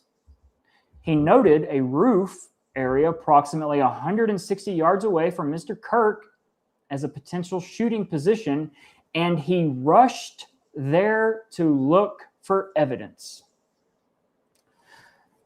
The suspected shooting position is adjacent to an open, publicly accessible walkway. To access the suspected location, a person must jump or must climb over a railing and then drop to the roof only slightly below. The UVU officer climbed over the railing and down onto the roof. He walked to the suspected shooting position and confirmed a clear shooting corridor between the position and Mr. Kirk's seat. He also noticed markings in the gravel rooftop consistent with a sniper having laid on the roof. Impressions in the gravel potentially left by the elbows and knees and feet of a person in a prone shooting position. Police reviewed the surveillance from the camera covering the roof and discovered that it recorded an individual dressed in dark clothing cross the railing from the public walkway and drop onto the roof at approximately 12:15. Although the individual moved out of the camera's view for a short time, the camera again captured the individual running across the roof and then low crawling to the area the UVU officer recognized as where the suspected sniper had dropped into a prone shooting position. After a short time, which matches the known time of the shot, the individual arose and ran across the roof to the northeast. Big time takeaways right here, y'all. Number one, they do not ever say that the person on the roof was observed taking the shot. They just basically kind of put it out there, lay it out there. You don't hear anything about seeing a gun, none of that stuff. They just say they see his prints where they can visibly see where elbows and knees were, okay? They have all of this on video. They're describing it. They purposefully withheld it from the public, okay? That's big time. I've harped on that, and I'm going to continue, okay? Because it's messed up. It would have changed so much for so many people. So, yeah. Here's my point, Kelly. Let's see if you think, if you know where I'm going with this argument, okay? If a UVU officer, and I know there was one up there, he's standing right here because I've got him on camera. If he saw all of this happen, right? He heard it immediately. He's standing there looking. And if he is going right to where the person was found, why are they looking for anything here in the grass? Why? What is their purpose here of looking for absolutely anything? There's no reason these guys, because immediately the chief, all of these people, like they would have been like, hey, the guy was up there on the roof. And there's no reason for all of this insanity that's happening right here in the grass to have taken place. Zero. Right. Zero, zero, zero. So you cannot tell me that these fools are looking for shells or shell casings or anything like that, because they already saw the guy supposedly take the shot up on the roof.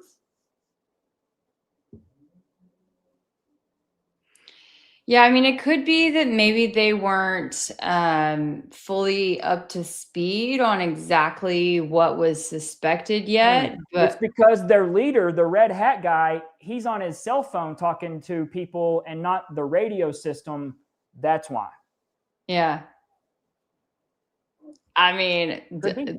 I think, I think it's all a charade. I think it's all a charade. I think this, at least by them being out there and doing something, makes it look like they're trying, but I don't think they're trying in earnest. Oh, they're cleaning up. They're looking for pieces of stuff that exploded. I mean, it's time to stop pussyfooting around things and to start calling what we're seeing before our eyes and calling it out. It's time. Okay, but if that was the case, then why haven't we heard from anyone in the crowd, in the audience, say that something like flew at them or hit them in the face or something like that? If something exploded and and potentially shot out into the crowd, especially that far, 2, 3, 4 levels up, then why wouldn't we have heard from other people being injured or saying they saw something, saying something hit them, anything like that? Out of all these people, when they're all ducking and there's small pieces, you're going to be noticing a small piece that's kind of like little, like they're small, they're little pieces. You're not going to know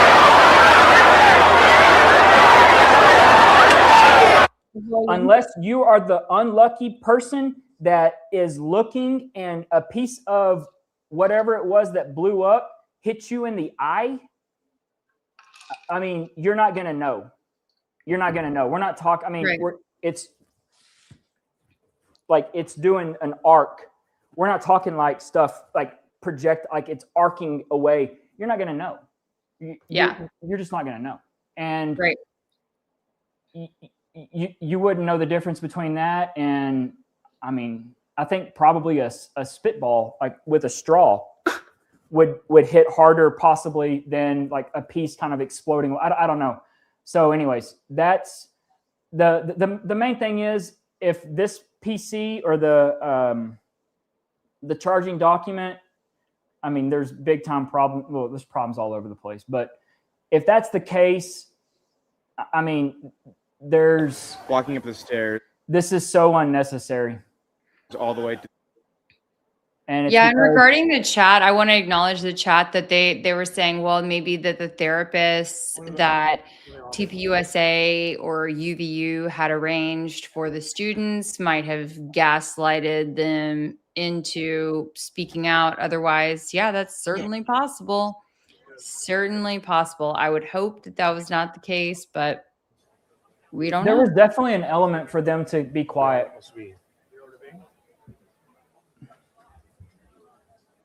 Yeah, that does sound fishy. He's a close friend of my brother's. And okay, Zero Griffin, I see that you are mentioning the gag order placed on everyone. I want to clarify that because that was a big misnomer. There was a gag order that was placed, but it was not as holistic, all-encompassing as was made out to be.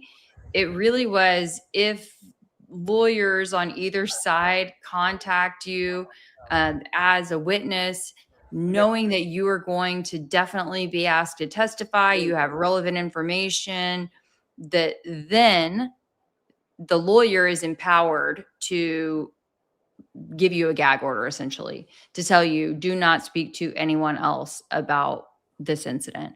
Right. But that was not the case. It was not the case holistically. That's why Erica Kirk has been on her grand media tour. That's why Brian Harple has been able to speak out on multiple interviews. That's why Mikey McCoy, has spoken about it in multiple contexts. So yeah, just as an example, there's a few of them. But the gag order was really kind of blown out of context, unfortunately, in the social media world.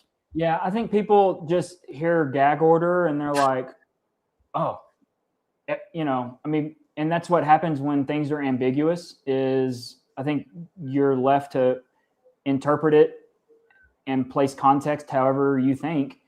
And I believe it was fairly early on that we realized that the gag order, it's either the weakest gag order ever placed or it's not serious because all of the Turning Point people, most notably, all of them, but Jack, Posobiec, they all, they're just running their mouth nonstop about this case, about, the LGBTQ community, this is all on them, this, that, and then, of course, when Brian goes, you've got now, I don't know if Jack was there. I don't think he was.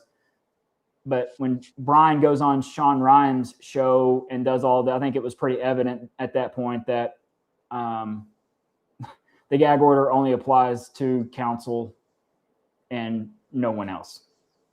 So were there any other you wanted to get to, Kelly? No, let's go for it. All right.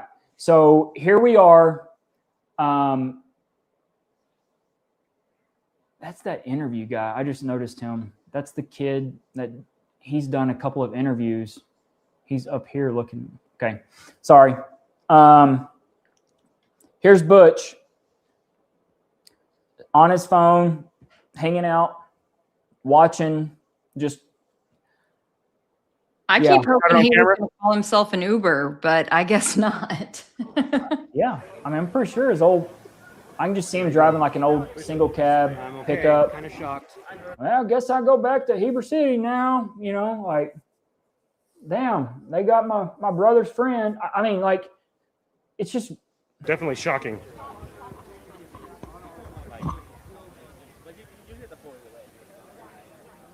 We're here at the Charlie Kirk Turning Point USA event. What can you just tell me briefly what happened in your eyes? Well, my name's Eric. I was standing about the third level back, so probably 50 feet from Charlie. I heard a shot, which took my attention away from Charlie. And when I looked back at him after the echoes, there was blood protruding from his neck or his head, about 6 inches or more, literally gushing out. His neck or head, I'm not quite sure, because his head was tilted back. I don't think he's going to survive this shot, if you want my opinion. Unbelievable. I think he got hit in a very vital spot. It seemed like it was a up-close shooter or a long range. I don't know. It sounded like a higher caliber. It sounded like a higher caliber, like a 9mm. It didn't sound like a 45 or anything, but I don't know. It didn't sound that deep to me. It almost sounded like a cherry bomb. Unbelievable.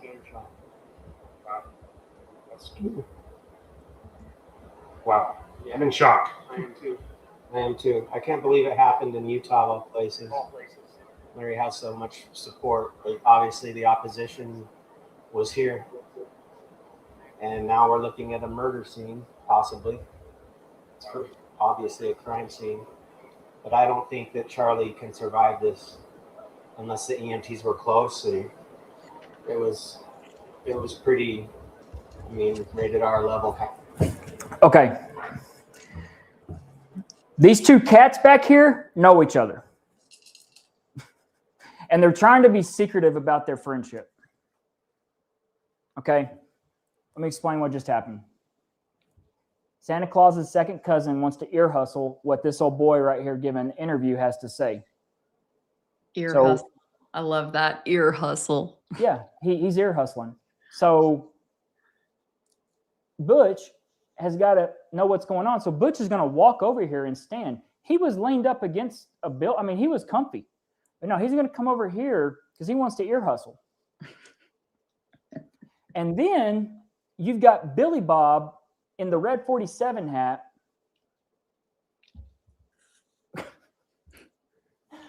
He's going to walk up like he's on his phone, and he's going to walk up right behind Butch.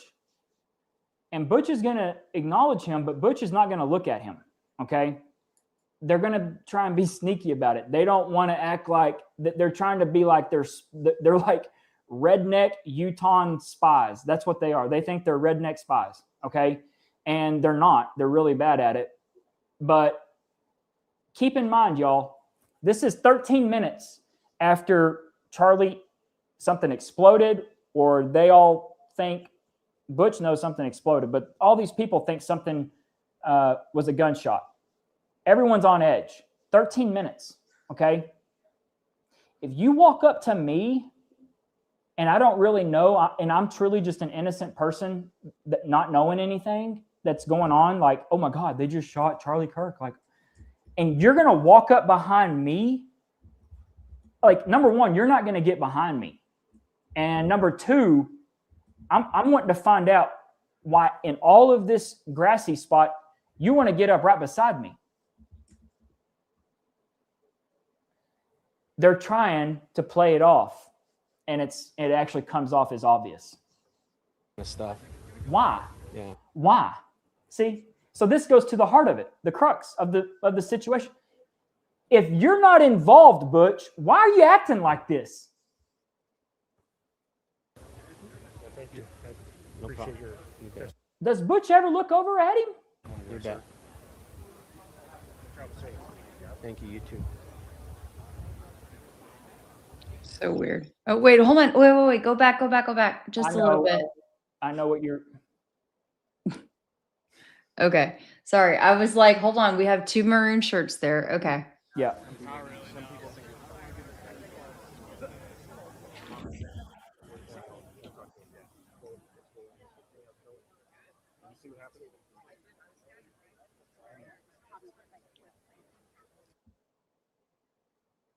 Now they're talking to each other.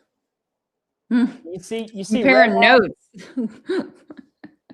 Look at that. Now they're talking to each other. Oh my gosh. Hey man, let me see that shit you got on. Let me see that camera file you got, what you videoed. Let me see all that. That's what they're doing. I was up on the balcony interviewing the love and tolerance crowd.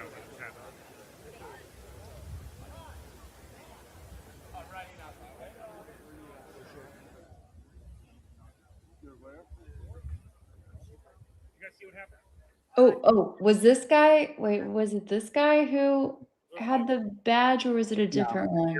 Charlie Speaker. Another minute. Yeah, we were. Well, Okay. prayers to him. Well, what a coincidence that he was talking about gun violence, and then all of a sudden this happens. Like, what the hell? Oh, he's the second. Stole me over Here's there. the second. Like, come on, bro. Like, it's like, what are the chances of this shit happening to here, bro? Like, it's scary. Like, It's terrifying. It freaks everyone out. Like, it just ruins the whole experience for everyone. Like, I don't know. Like, come on, bro. Now they got this whole place on lockdown. But scary stuff. Scary stuff. I'm glad no one else got hurt. Pray for Charlie. Yeah, pray for Charlie. Thanks, guys. So now we're suddenly very interested in doing interviews, by the way. Although, like, meaningless interviews, but okay, here we go. All right. Oh, okay. I want y'all to have eagle eyes right here. Eyes are close to Charlie's. Eagle eyes. Said he shot in the neck. We still don't. Oh, what do we see right here? What is this? Oh. Hold on a second there. Damn it, I got that in my Happy Meal yesterday, and I wanted to be a sheriff. At the Charlie Kirk event. Kelly, what is that? I don't know. What did we just see? I feel like it came from my kid's Halloween costume. He looks like Officer Farva off of Super Troopers. He looks like Super Trooper. It's like literally Officer Farva's child goes to school at UVU, and he's just as stupid as his dad. Give me a liter of cola. Give me a fucking liter of cola. They are reportedly shot. I still don't understand that badge thing. Yeah, when you go back, at that badge thing, it's like he also gives him like a little look too. Great for weird. Great for Charlie. That look is like, are you recording? Oh, trigger smart in the house. Good call. An organizer closer to Charlie's position said he was shot in the neck. We still don't know yet. Does that not look like Farva's kid? Do y'all know who I'm talking about? Yeah. That's Officer Farva's kid. That's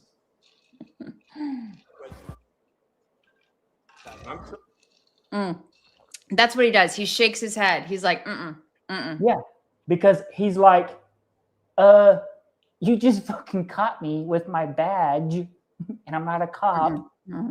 And it's like, hey man, you want to edit that later?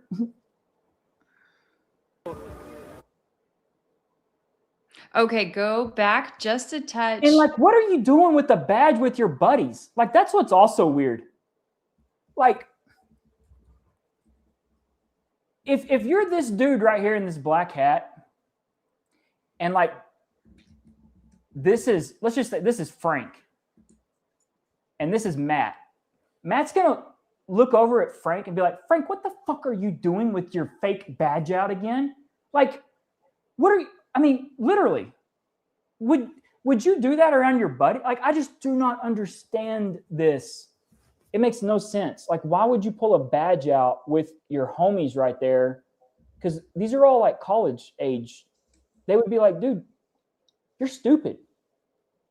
Yeah, I want to just acknowledge this little door that's like directly in the center above, right down.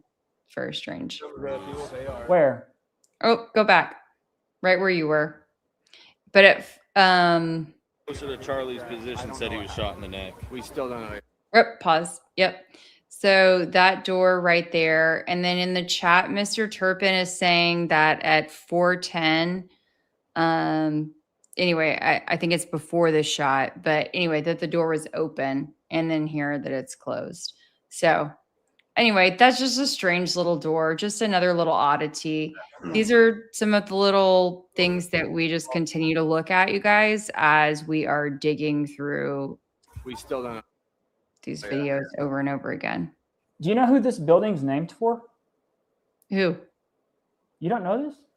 I don't know. I guess I just got turned You know around. what the building is called? This one? No. It is the Fogel Gateway. Oh, I would not have guessed that. Okay. You have your computer? Yes. Google Skinwalker Ranch owner.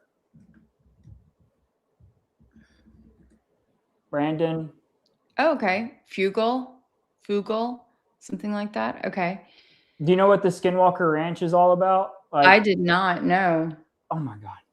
I know I need to look into it, but man, okay, You- paranormal you're right. phenomena.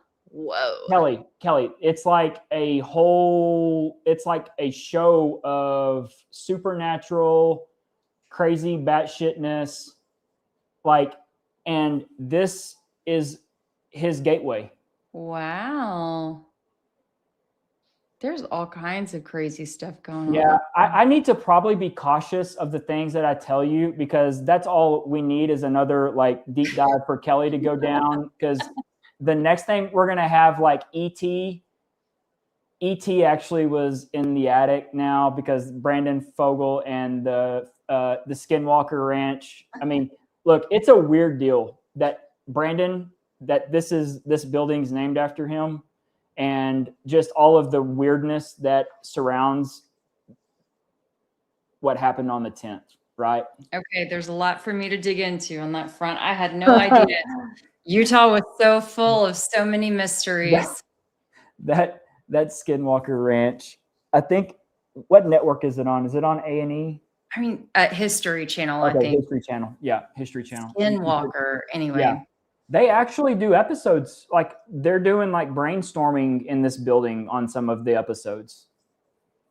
Okay. Anyway, fun fact. I'm still. Well, no, I'm saying here comes people. They are reportedly shot.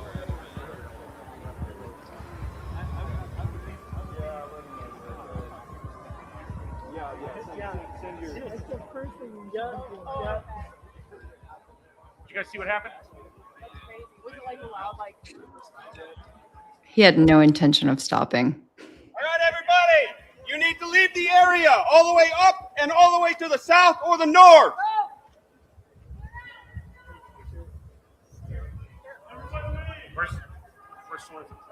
We got another maroon shirt there.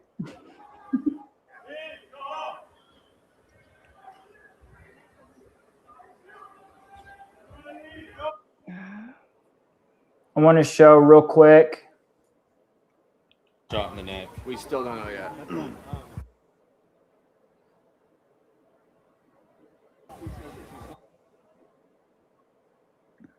Right here. This is Jesus sandals. Oh, hold on. I can't see. Where's oh, can you reduce the chat down for okay, perfect. Thank you. That's him. That's the so he was there for a minute. But that's Jesus sandals. Okay, got 14 or 15 minutes. Okay.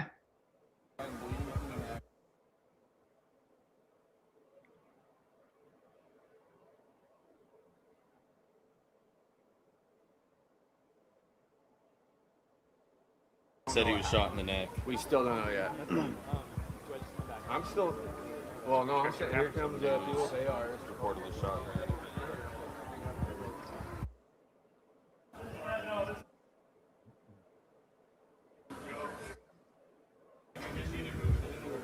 So at that point, if you want to pause it right there, I noticed that there's a good amount of, I guess, law enforcement security types maybe up on the roof, kind of where, or sorry, not roof, but the second floor, like where Adam was. Anyway, it just, I guess maybe they felt like that would be a good time to go up on the second floor and look around. So this is when the FBI and the what I would call the real cops, looks like sheriff, PD, other department PDs, were reported to officially be on scene, was at this moment right here. You can go and look up what Kash Patel said, and they all report about this time frame here. So for the first 15 minutes, it was a free-for-all. And then now is when they're starting to lock it all down. Okay? Everybody, you need to leave the area all the way up and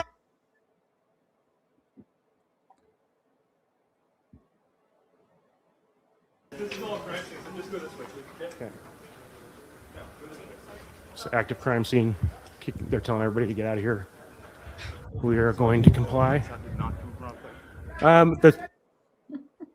So police said it could have come from up on the roof, but they arrested a guy up down right in front of Charlie, so there might have been. It could have been. I'm not really sure. Okay, so pause right there. Who said at that point that it could have come from the roof? He said police said that, but has he talked? Forgive me if I'm forgetting, but have we heard him talk to police who said that it Everybody to get out of here. could have come from the roof? We are going to comply. The police said it could have come from up on the roof, but they arrested a guy up down right in front of Charlie, so there might have been. It could have been. I'm not really sure.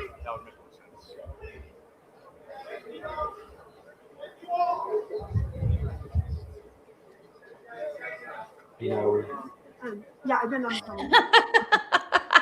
I've never noticed that before.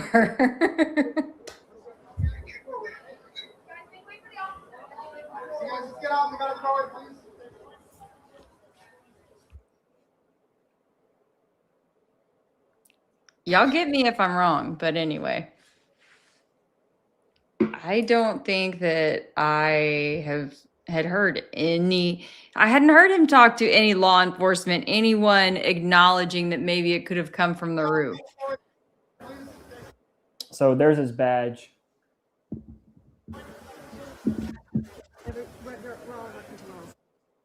That was the second person with a fake badge or some kind of badge discreetly. Do you think the disciple here is fake? Which one? With the Jesus sandals. Oh, I mean, seems bizarre. I don't know. I don't know if that was the same person though who ended up searching for the gun later in those Jesus sandals. Was that the same person? No, I don't think so. We'll have to I'll look. have to go on to Getty Images. I don't believe so. Okay. Linden, so here's Linden, PD.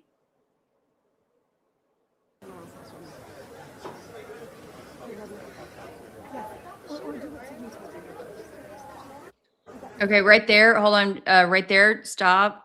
So right there, you guys will see Phil Lyman.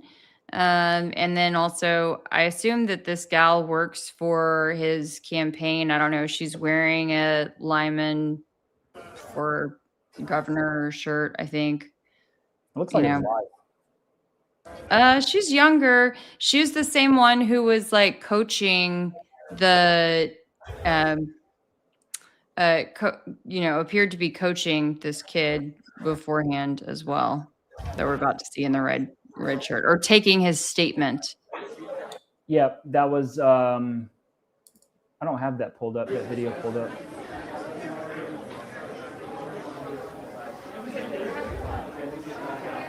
See what happened? Did you guys see what happened? Yes, I saw him. Are you recording this? Yes, you're live right now. Well, we're recording. I don't know if we're live because of the cell service. So, hang on. I was standing in probably the third. Okay. I was standing from probably the third row on the bottom. I saw hit. I heard the shot ring out. I looked to my left, and then I looked over to my right. I saw him slump over in his chair forward. He slumped over. He had blood coming from the left side of his neck down his shirt, and he slumped over and he was carried off. Get off me! Get off me! Running high right now. Bro took his 30 seconds of fame. I think that personally, was just rigged. Personally, it seems so fake to me. Okay, that's my 2 cents. So let's run through a couple of, or first, let's go through the Jason Behunin stuff first, okay?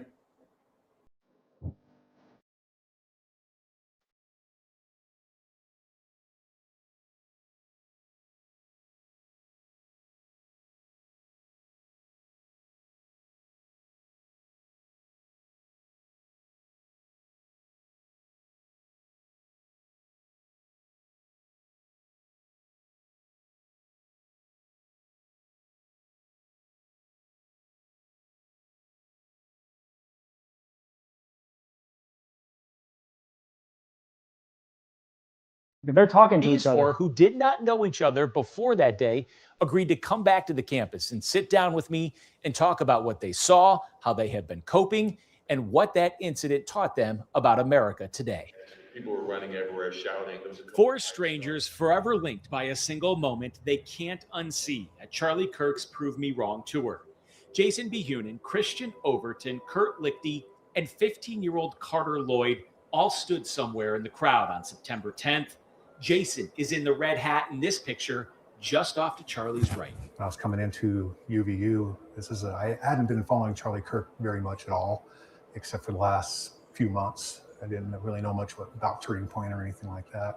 I was like, oh, he saw his tickets. I checked online, went to UVU, got the ticket, or the Turning Point, got the tickets to come in, and came in about 45 minutes early and worked my way all the way down into the front row. I didn't know what to think. I actually kind of just went numb at the point. I didn't know what was going on. Just everybody started yelling and screaming. I was numb. I was very confused, very, very confused. I didn't know what had happened. I had heard shots before, but it just didn't seem like this was the place that something like that would happen. Kind of buried it down. I'm still processing it. I've not ever got over it. It's probably something I will never get over. I think about the event every time I drive by UVU. I try not to look at the old pictures that I have on my phone of the videos of that day and stuff like that. And I went home and I just kind of buried it down. I never really talked about it to anybody except for Christian here and my wife, and that was it. I can't look at UVU anymore. It's hard to look at UVU as you're driving down because I witnessed something that was tragic. It's hard to think about it. I used to work for Department of Corrections, so I worked death row, and I've seen these people, and I've seen people that have been sentenced to death. And what bugs me the most is that they get convicted and sentenced to a death penalty, and then there's years they sit. Most of them just, until last year, I believe, they just expire on, of natural causes before they see the penalty. We could all heal from this and come together and for the greater. There's Terrell. Good for the United States to move forward. I just think we should all get behind one another and keep moving forward. See him looking at stuff in the ground? You were there that day. See this? What do you think? And yep. And then, okay, that guy, hold on, wait. So that guy, also that videographer or whatever, assuming that he's not with the guy in the white long sleeve shirt and the red tie. I mean, it's just like the stuff that he's filming. I'm so curious. Again, I'm super curious if he was with a TV station or not. The most is that they get convicted and sentenced to a death penalty, and then there's years they sit. And most of them just, until last year, I believe, they just expire on, like what the hell are they looking for? See the penalty. We could all heal from this and come together and for the greater good, for the United States to move forward. I just think we should all get behind one another and keep moving forward. For someone that was not there that day, you were there that day. What do you think? What do you tell that person that wasn't there? For somebody who was there, life is fragile. It's a meaningless assassination that happened, unfortunately. But we should still have those open debates. It doesn't matter if it's politics or about school or whatever, but I'll have open debates. If you have a friend who's a liberal or a Republican or whatever, who cares? Have that open discussion with them. See what their thoughts are. And if they don't agree with you, move on and go fishing. Who cares? If you're being honest, did you feel that way before September 10th? Oh, yes and no. I really don't care what's going on in the world right now, except in my little bubble. And my wife, my family and stuff, I don't care what's going on. But this has opened my eyes to there's a lot more going on than what I actually see. And so it's kind of opened my eyes to what's going on in the world right now. Unfortunately, we can't have that debate without, a threat of violence somewhere, coming from somewhere. And I'm kind of hoping that we can move on and heal from this and have that open discussion in front of people without the fear of violence of some sort. It shouldn't matter. We all are human. We all have our interests in life. We all strive for certain things and goals that are special to us as an individual. And why does that make him a little bit different? Because he sees the world a little bit different than me. I think we should all just come together and move on. Those who were there, September 10th will always be the day a debate turned into a crime scene and a reminder for them of how quickly conversation turned into violence. They all saw the exact same thing, but are processing it very, very differently. As they walked away from this, the event changed them, but they also say they agree on one thing: They still believe in the power of conversation. I'm Jim Spiewak. Thank you for watching this YouTube original.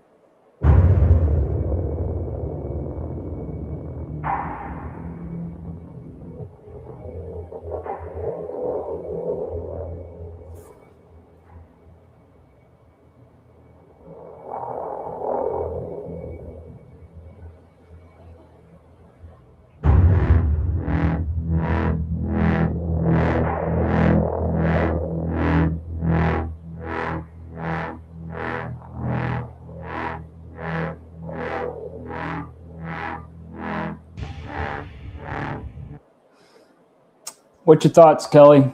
Ooh, that music at the end was intense. Yeah, it doesn't quite add up to me, but I would be curious to talk to him and hear what he has to say directly away Let's from do it. the, Let's invite him. Let's invite him on and do an interview. I think he'll do it. Yeah, no, I think so too. He had, I know at one point when we were on, he had tried coming into, I think, a space. So I'd love to reach out and see if he would chat with us. I think firsthand accounts are so important.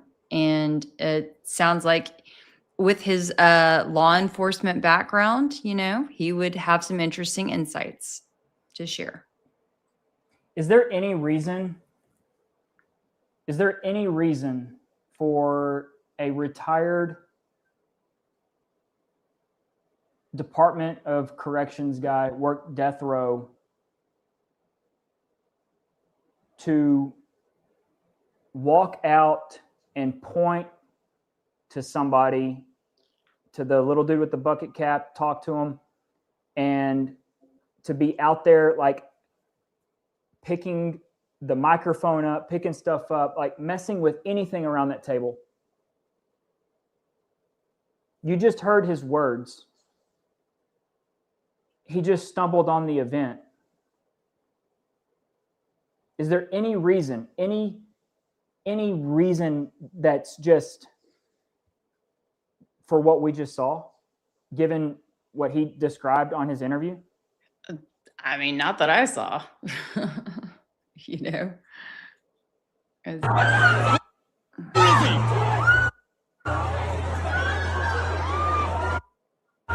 Amy!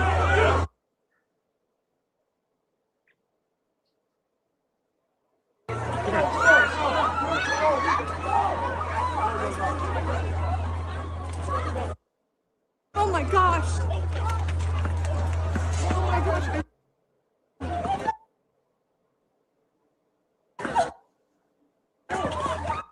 Oh my. You know what's weird? Oh my.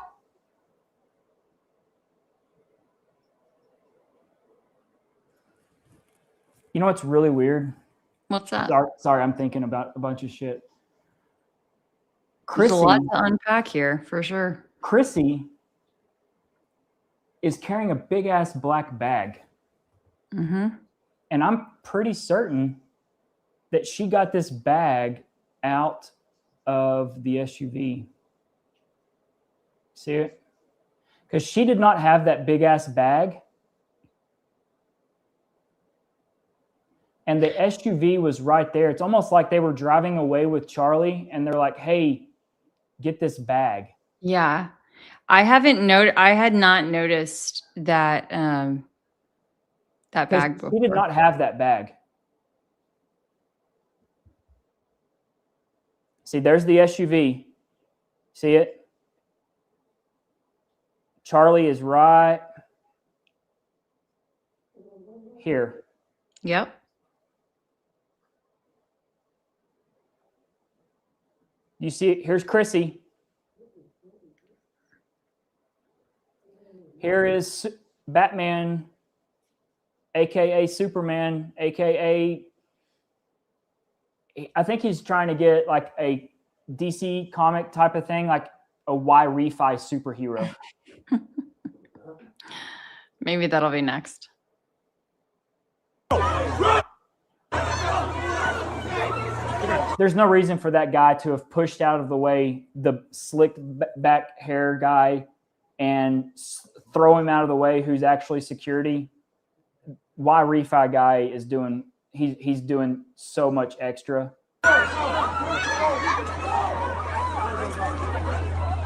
So Chrissy doesn't have the bag. The SUV leaves. She got it from the SUV. Oh my gosh. She got it from the SUV. Is that weird? Like, unless they just needed space. No, I mean, Frank was in the full, they could have thrown it in the way back, you know? Frank was in the way back all by himself. Oh my gosh. I mean, didn't he say he had a laptop bag or something like that in there? Right? Because that's where the necklace was allegedly found on top of. Right, but His that merce. stayed. Yeah, like, Right. but that stayed. But that because stayed. The FBI cleared it, but that big ass bag That didn't. big bag, yeah, if that came from their SUV, then They just shot Charlie. They just shot Charlie. They just shot Charlie.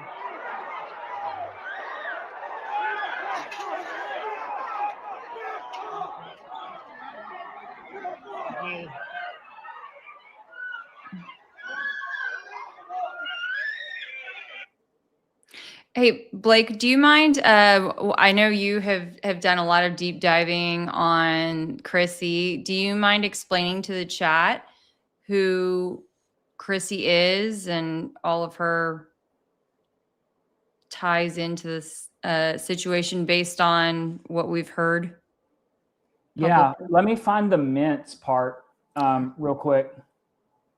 Hang on 1 second and I will. Do you see Frank? Where did Frank say he rode? I will absolutely do that in a second. Where did Frank say he rode? Oh, well, he said that he actually said it two different ways. Once he said that he was in the way back of the vehicle. So both times he said that he got in through the trunk. But in one account, he said that he stayed in the very back. And then in another account, he said that he was in essentially the second seat and that he was the one who was giving CPR. 212. Right. Okay.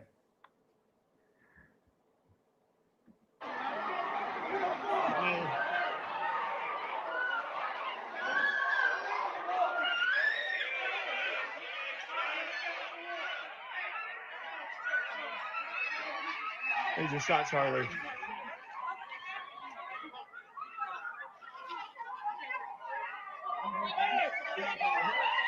Terrell, you suck as an actor. You can't even pretend. He's dead. God help him.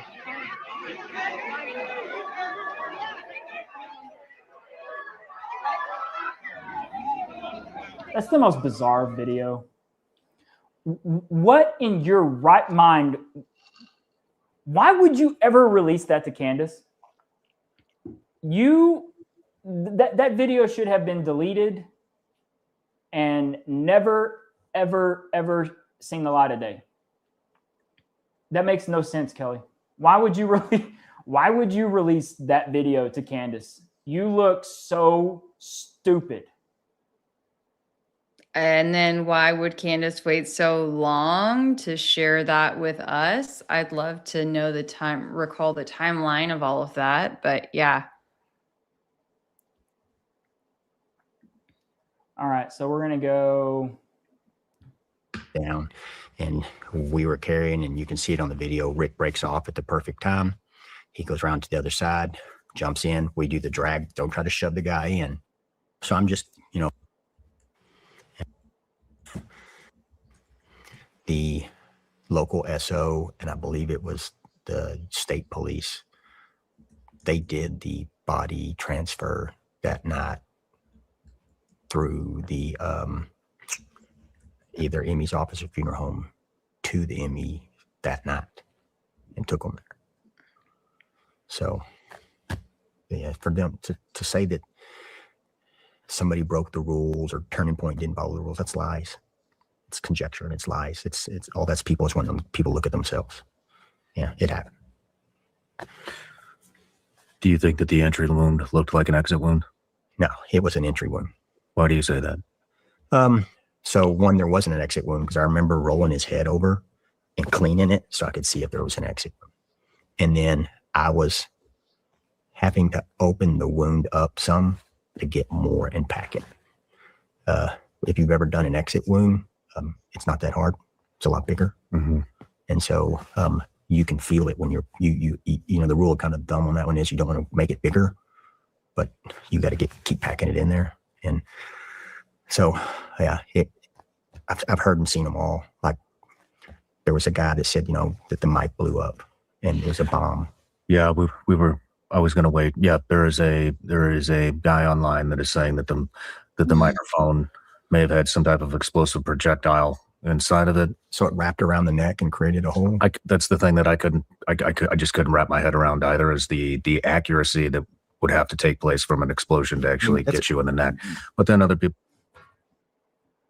I don't want to get into it because we kind of did it yesterday, but just the fact that Sean Ryan cannot, the accuracy, like he's sitting there pretending. Sean's assumption is that the explosion went perfectly to plan, and I don't think it did. So people are saying that there was maybe the explosion killed him, and that in fact there's actually some camera footage that somebody has done some type of assessment on. But I mean, you cut his shirt off. Right. Did you see any burn marks? So Did that's you see any indication of any type of explosion? Back it up even further to that. You've been around explosives and shape explosives and stuff like that. It's like, what do you have when you have that? They had that. It's interesting. He said shape down to like frames, right? Where was the flash? Mm. If that was an explosion, where was the flash? You have oxygen exchange to create the explosion. Where was the flash? Where was the char? It didn't exist. And so, do you know if his equipment is assessed before it's put on? Yeah, it's actually held up there.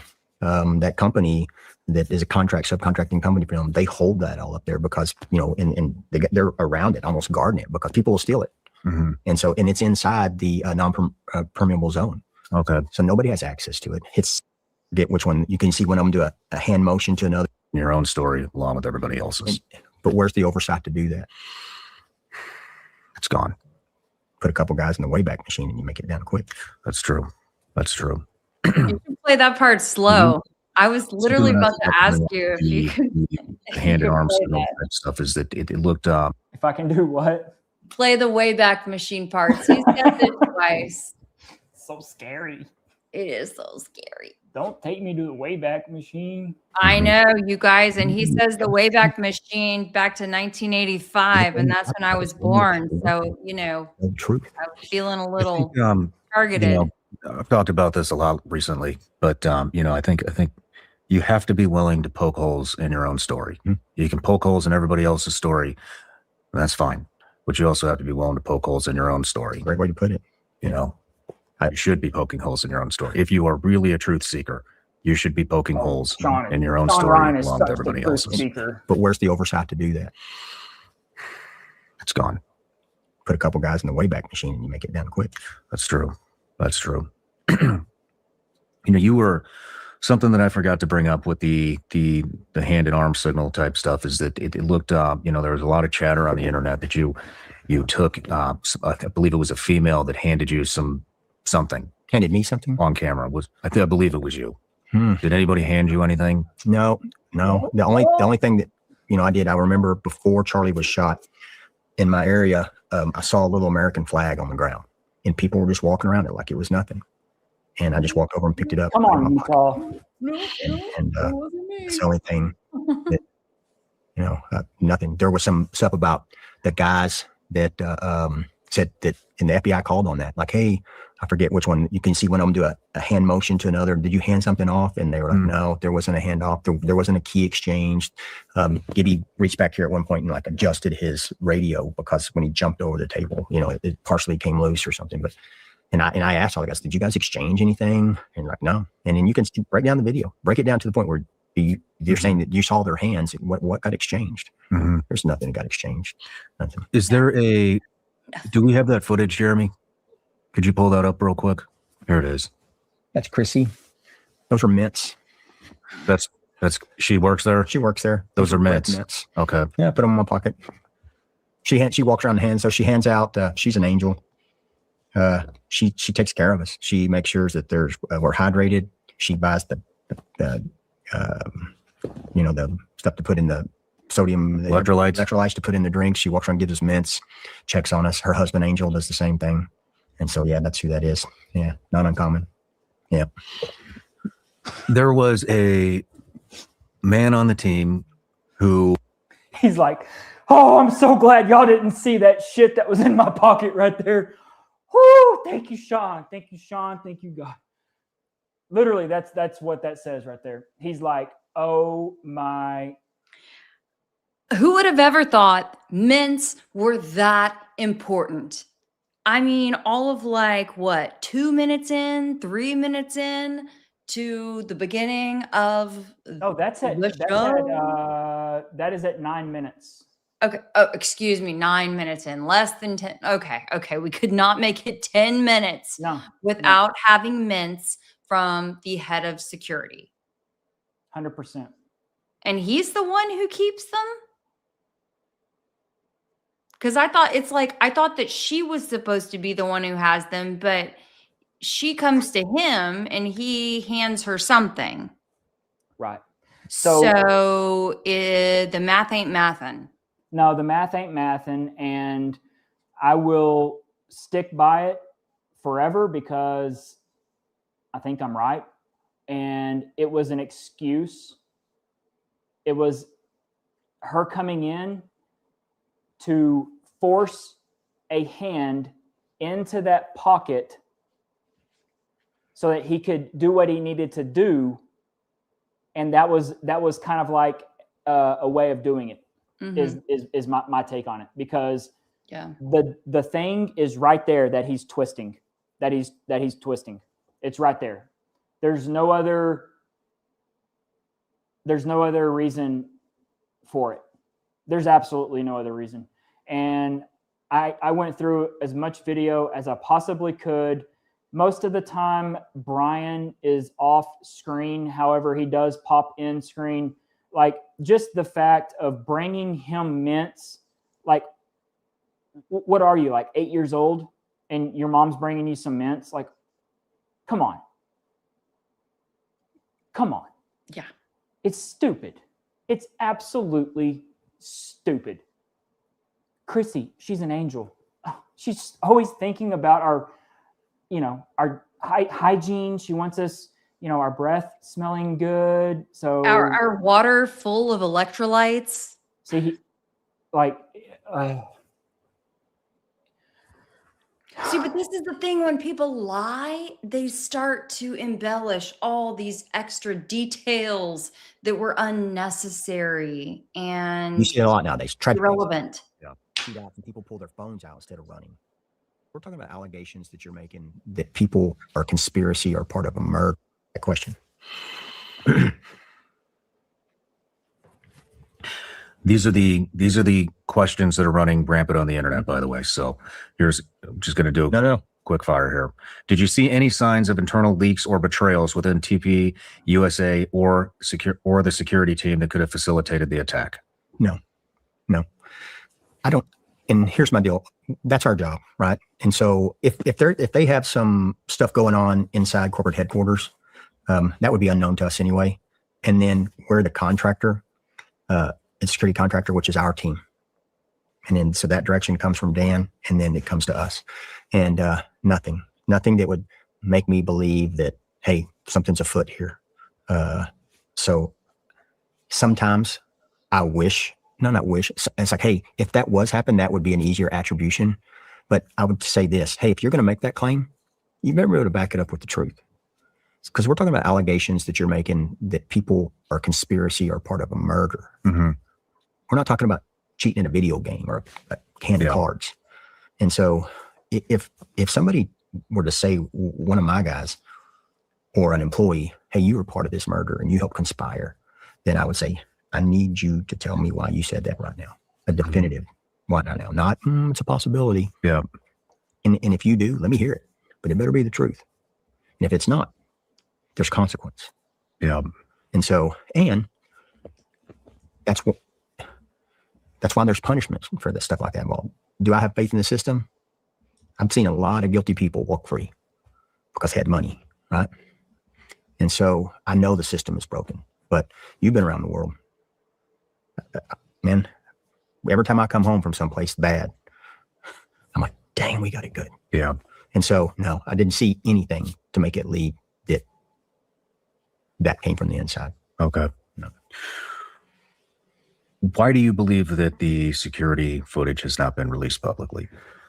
Well, I mean, obviously FBI is in control of the and I'm with them on that. You are? Absolutely. I'm with them on that. Man, that video footage or a really good video footage is the truth, or as close as we have. And so they came back with that gag order to the council and so they can information share, because the judge said there's a volume of evidence, right? A voluminous, I think is what he said. And I'm like, okay, cause we want to protect his right to a fair trial and we don't want to taint a potential jury. Okay. I get that. But if is there not a balance to that?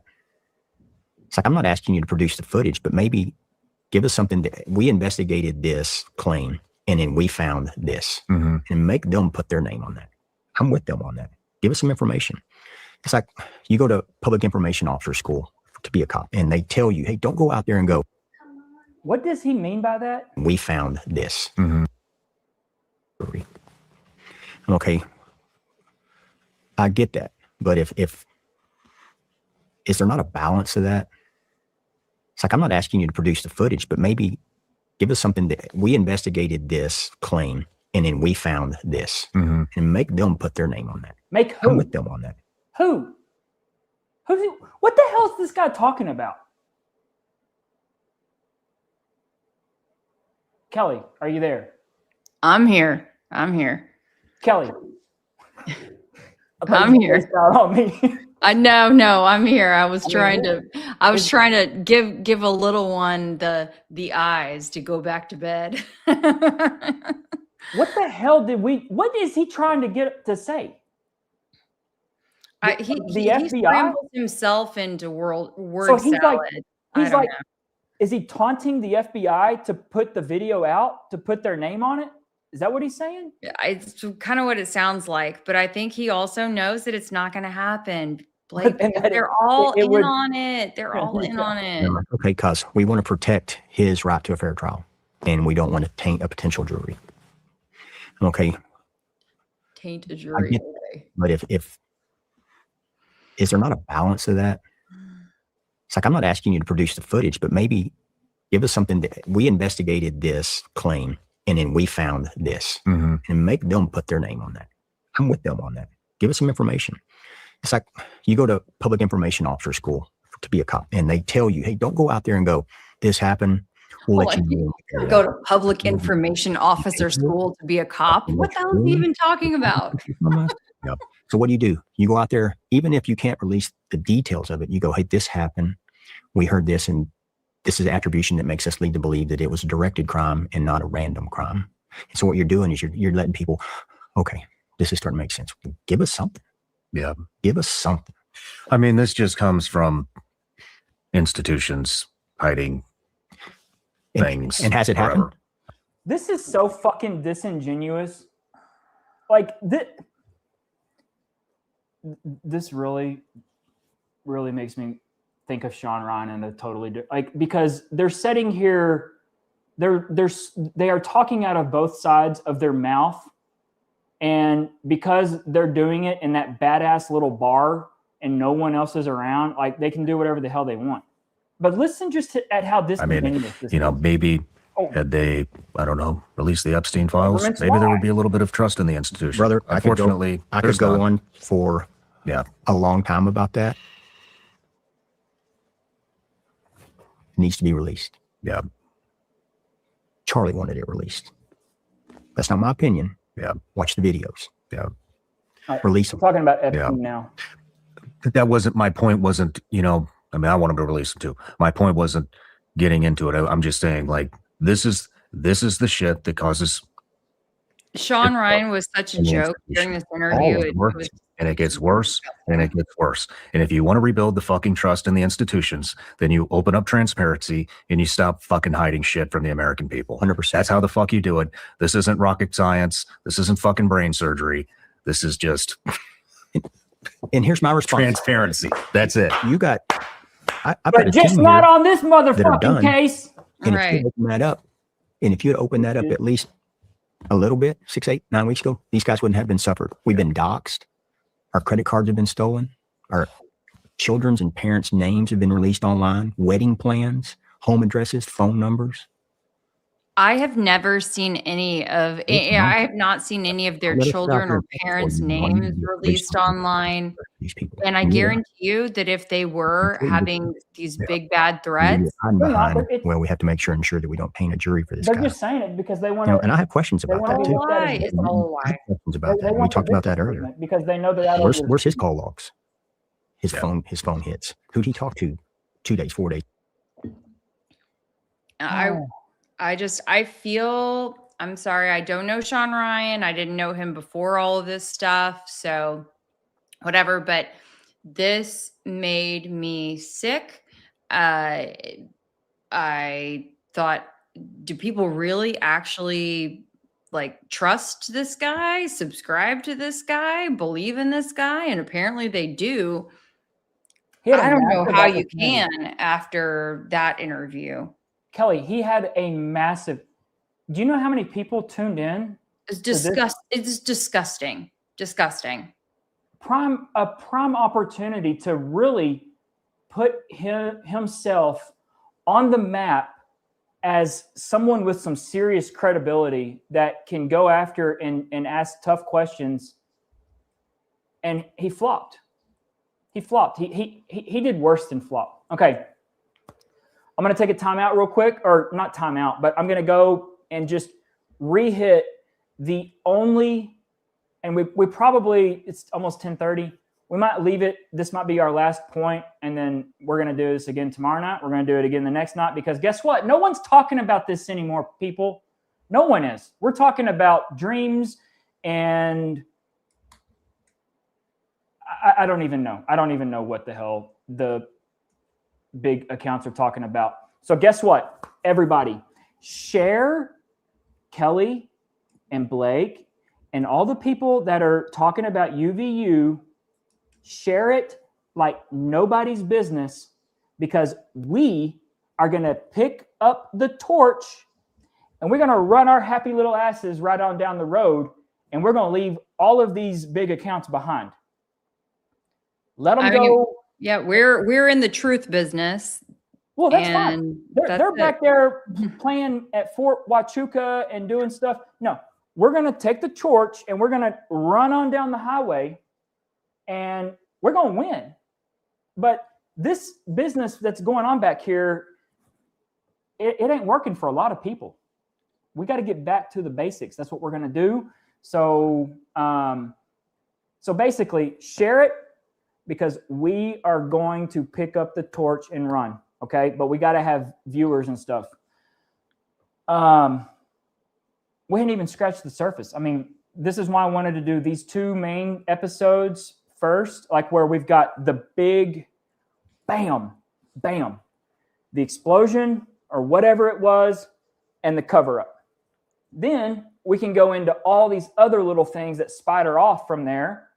We can talk about current events that are happening within the news cycle that day, or court, or what the latest thing was on court. And then we can jump in and tackle some things that maybe didn't get a lot of attention. Okay. So that's the aim of our channels now. And we will gladly do and have the tough conversations that for some reason people are afraid to have. I don't know. Yeah. And by all means, please, y'all just keep sending your tips, sending your feedback, sending your suggestions. come on with it. You know, we For are, sure. we're working on it every day, but we're also just two people, and we're so much stronger with the whole army of folks behind us and alongside us. For sure. So I'm gonna kind of finish up my little deal right here with Terrell. Okay, real quick though, you got to acknowledge we had some super chats. Oh, we did. Yeah, I know you. I've been trying to like love on the chat a little bit, but hang on. I'm going to talk about this one. Blake refuses to talk about Adam. I've talked about Adam at length. I've talked to Adam. I asked him for the original file, his original file. It's like 8 gigs big. Like, he didn't have to do that. Look, Adam was hands down the most valuable person walking around there doing and providing the most damning footage that they could have ever imagined. I want everybody right now, think to yourselves, if Adam would have stayed home that day, what we would be left with.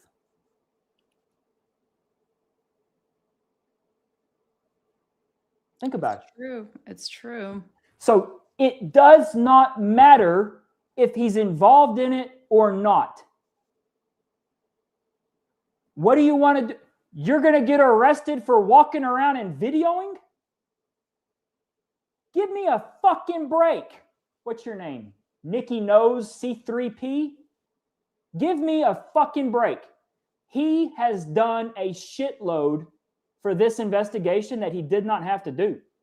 So if he's in on it, or if he's a Fed or whatever, he's the worst Fed there is.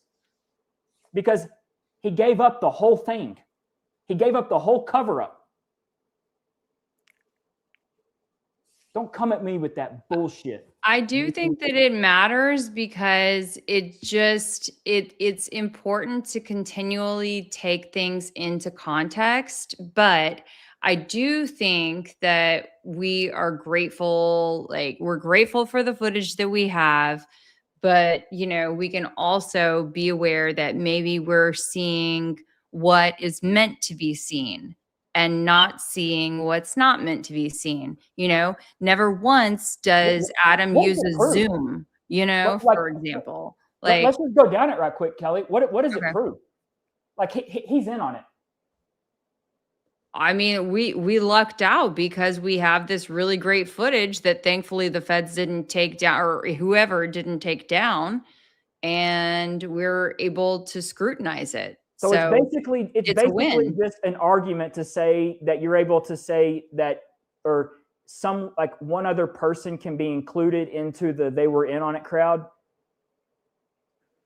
Potentially. I mean, I can't say definitively, but we can say that it is mighty coincidental in all of my years. And I have a pretty great intuition, but I don't think ever have I hit that many roof lines, you know, when like filming something or directing my photographer to film something and be like, you should shoot that building and that building and that building and that building, you know, and don't zoom in on anything. What did the roof lines get?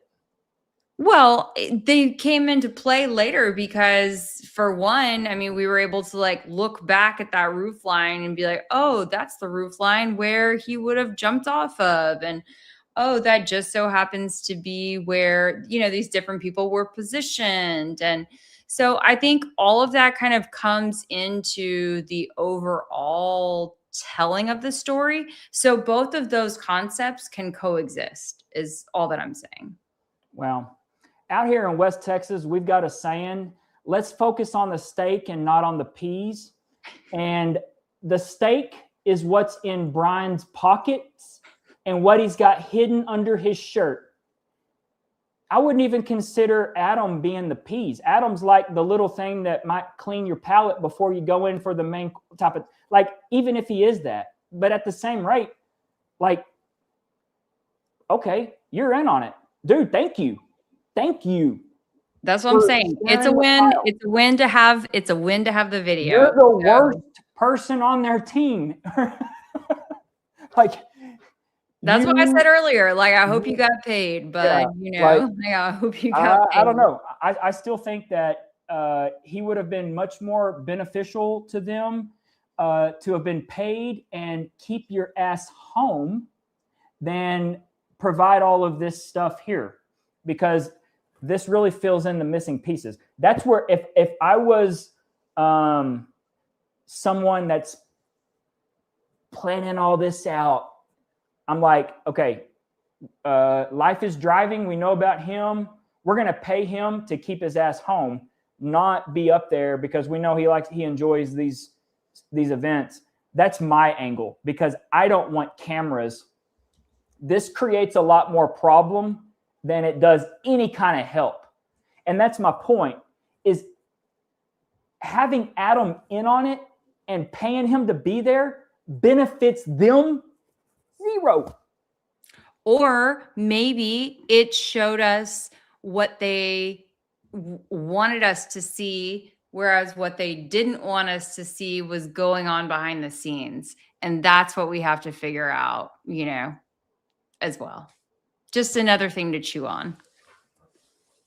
That's why I like you, Kelly. You're a critical thinker. Yep. Okay, so my last point here.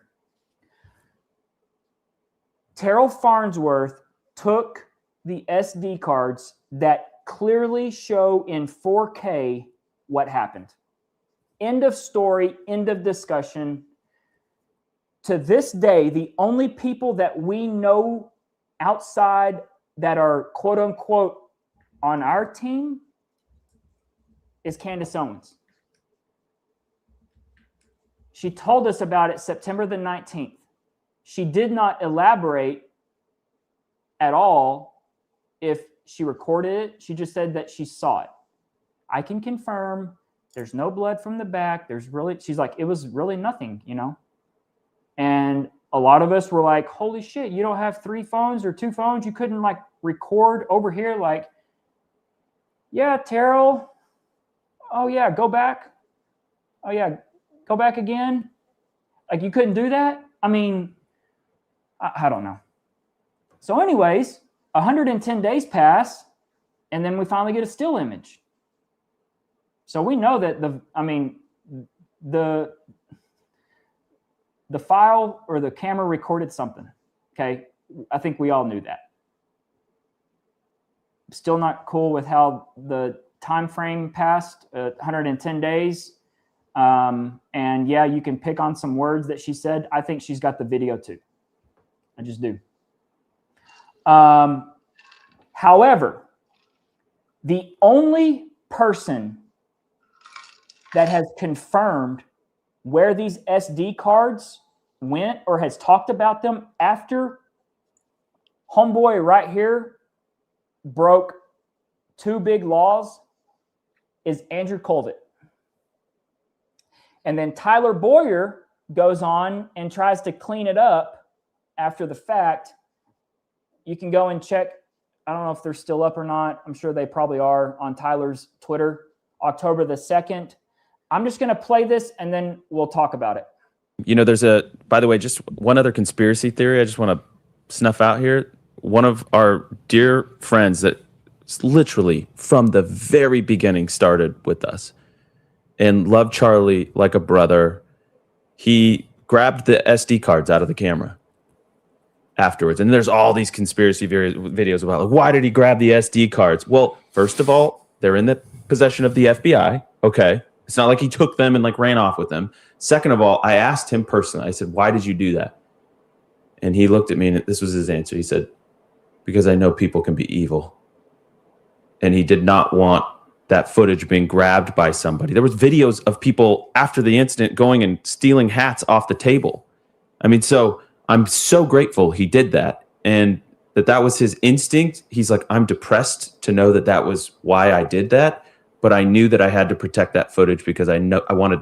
I mean, you're recording in like 4K, and so I'm so glad he did that.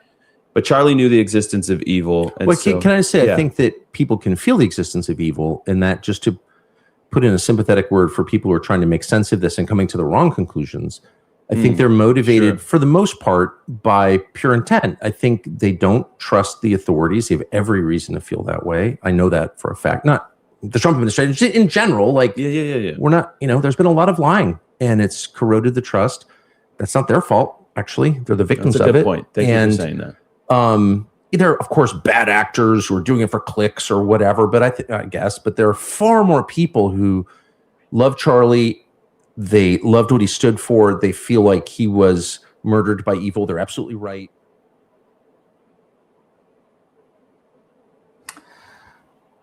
I'm going to give Tucker Carlson of course, bad actor.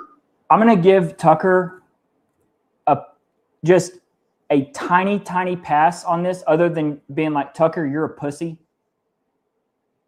Because Tucker probably did not know the gravity and severity of this whole situation. That's the only thing that I can come to, where literally Andrew Colvett just spun a massive web of bullshit, and Tucker's like, I'm going to eat this up. Yeah. And then he goes on to the fact that, well, but people, they don't trust this. They don't trust that. I'm going to give him a pass that he just did not understand everything that was happening on the camera or on this frame from Adam that was really going on. And the fact that Terrell's cleaning up and covering up their crime, what they did. Okay. So it's probably a little bit different of a context. If he maybe would have, had this conversation with them a little bit longer or a little bit later down the road, possibly. But quite frankly, it shouldn't even matter, because what they're describing.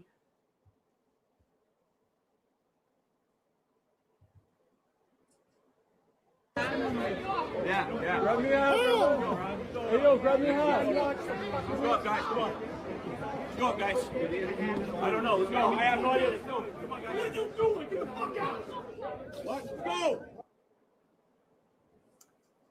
That is their excuse right there for Terrell to take the cards, is a dude walking up and grabbing two hats right in front of all the cops.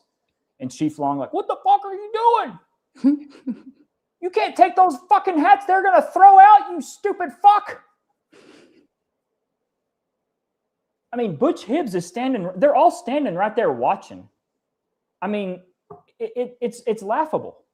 It's absolutely laughable that that's their reason. And then we already know that when he goes in, I mean, everybody was already gone. I mean, he's going in 4 or 5 minutes after. I mean, there's no threat there of anything being messed with. And if he's worried about a threat of somebody stealing something or taking it, I mean, never mind the $8,000 camera and glass. Never mind that. No. We're just worried about the footage. Who was it that was taking the not that this really matters, but anyway, I'll have to look back and see who it was that was taking the hats. You can't do that. You can't do that. Okay. Who it was that was taking the hats. I know I had taken a screenshot from a couple of different angles, and I was thinking that it was someone who you would get a kick out of. Who? Like, I thought it was Jason. But you met taking a hat in one time. Not even that time, a different time. There was a different time. Oh my gosh. No, I definitely, I'll, yes, there should be, Zen Lens. Yes, there should be super chats available. If Blake didn't activate it on his side, it's activated on my side. Yeah, my account's messed up. And we're splitting. Oh yeah, you guys, and we're splitting things. So just put it on Kelly's because mine's messed up. That's probably why, Blake, that we hadn't had. Yeah, you. like my account, I'm telling you, like YouTube. If anybody's listening, y'all are worse than Verizon right now. Like literally customer support on anything it's non-existent. I can at least call someone up at Verizon and cuss them out. I didn't do that because today was wild. I mean, I was like, damn, I didn't pay the company bill. Oh shit. And then lo and behold, I mean, I couldn't log in, and then it hit me, and I was like, I need to check down detector. I'm hoping it's all back and normal. Have they said what happened? No, I have not seen yet. You know what's wild these days? What's wild? Oh my God, I got to show you this. Hang on.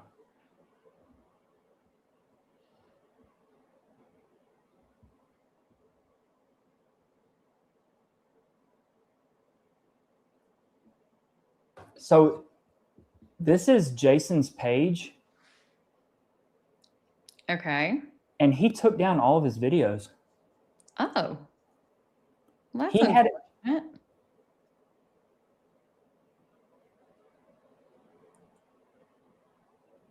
What kind of videos did he have there? Of the videos where he's like right there around, walking around. Oh. That's awkward. Are they somewhere else?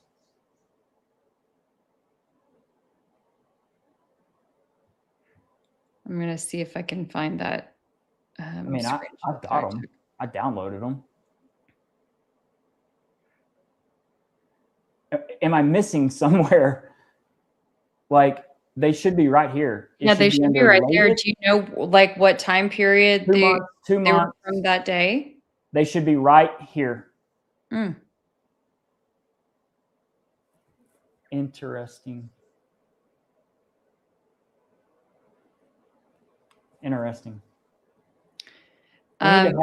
Let's send an invite to him. Okay. Yeah, definitely. You can do that. Well, I see there was someone who was saying that he was getting threatened. Well, it was just within the last 2 weeks that he was in. Threatened? Hang on. Someone just told you that Jason was getting threatened? Is that right? Nikki or Katie Nikki. There we go. Jason said he was getting threatened. For what? Why?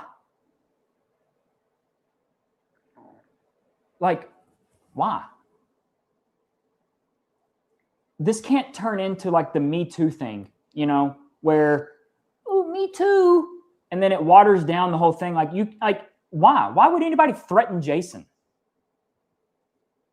Like, why? It's an excuse. Okay. Okay. Can you please, Blake, are you able to go into the start and then pull up the super chats? So Leanne, I wanted to make sure that we answered her question from the super chat. Yes. Hang on one sec.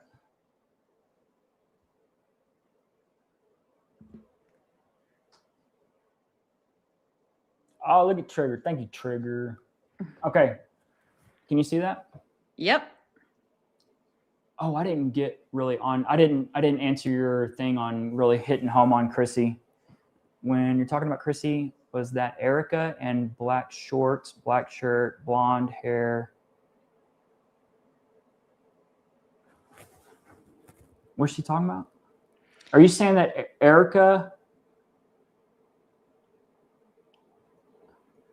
When you're talking about Chrissy, was that Erica and black shorts, black shirt, blonde hair, and cap? Leanne, tell us if were you thinking that you spotted Erica around there, around the scene? And we can go look for that. And then Trigger Smart. Whoa. There we go. Thank you so much, Trigger Smart. La Presidenta. When we secede. That's right. But of course, please be sure to like and subscribe and all of the things for myself and for Blake. Kelly Raybon, KELIRABON on YouTube and X, and Blake on YouTube. He's West Texas is the best. Is best Texas or is the best Texas? I'm not looking at your You know handle you right want to now. say it properly. West Say it again. West Texas is the best Texas. I just love South Texas folks saying that. It just warms my heart. It pains me to say it, but you know, I'll warm up to it maybe. What I was anticipating the story. Okay, I'm going to end with this, and then we'll close it out. This is from the Salt Lake Tribune, this video. They have a shitload more video that they're sitting on. Being was how are young people's political views being shaped, and how are they? And I want you all to think about just how valuable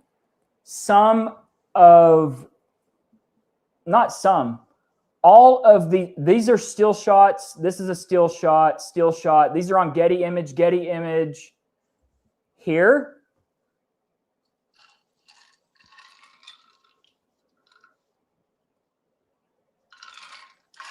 But most importantly, here, these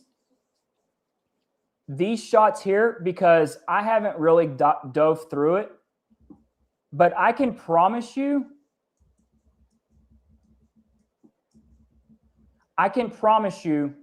like right here, because I've done so much looking at this shit, I can point out right here is another George Zinn lookalike. So this is like Amazon George Zinn, and the George Zinn that got arrested was like Temu George Zinn. But they're both wearing the same shirt. They both look similar. Okay. They both have very similar looks. But I want to see, like, is this Temu George Zinn that got arrested right here? Is that him?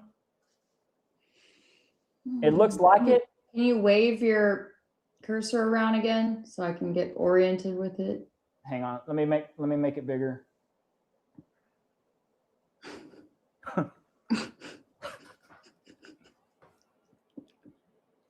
There we go. Right here. This is okay. I don't know. It looks like it, but it would be nice to have this full file released where it's not compressed on X. But I believe this is Temu George, the guy that actually got arrested. And then I think that this is like Amazon George right here. But they both are. Does Amazon George mean that's the authentic George? Or is that a third option? I don't know. Okay. So real quick on my post today about, hey, we need to keep up with George Zinn, like his case. Like something's weird. Okay. The George Zinn that's been arrested a few times. He's got like a scar right here on his chin. The George Zinn that appeared before the judge on September 25th does not have that scar. He's got a little bit of facial hair, but that scar is gone. And I don't know if it's that the jail has shitty camera, like that they're video conferencing and that we're just missing it because it's low res. But it's a pretty prominent scar.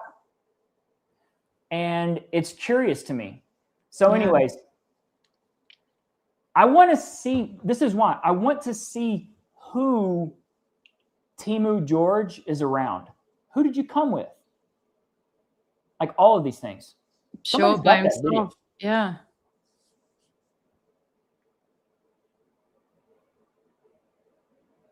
You can watch it on YouTube after, but like definitely going in person, you get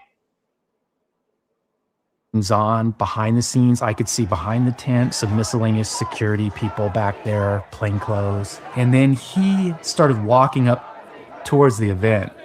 He kind of made this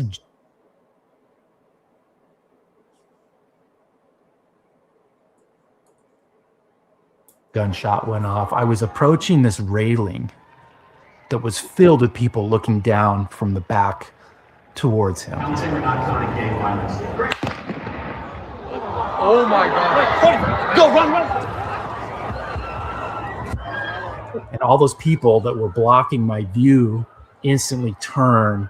Can you turn back for just a quick second before we move on? Just a few frames back. Yep, those guys. I was just curious to see. I feel like they may be spotters or something, you know. Anyway. So this is right where the chief was. Okay.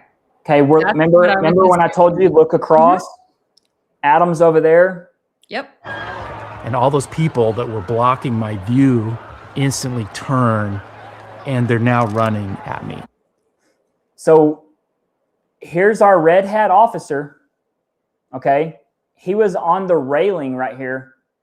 So he takes off running at first.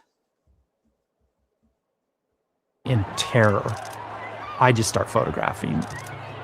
They're ducking and crawling. People are screaming. Oddly, some people are just kind of standing around, not doing anything. There's my camera right here that I got the footage from right here. That's the tripod and all of that. That's the UVU review. Within a few seconds, that railing is clear and empty. I move a little to the right, and I can see everyone in the bowl is running out as well.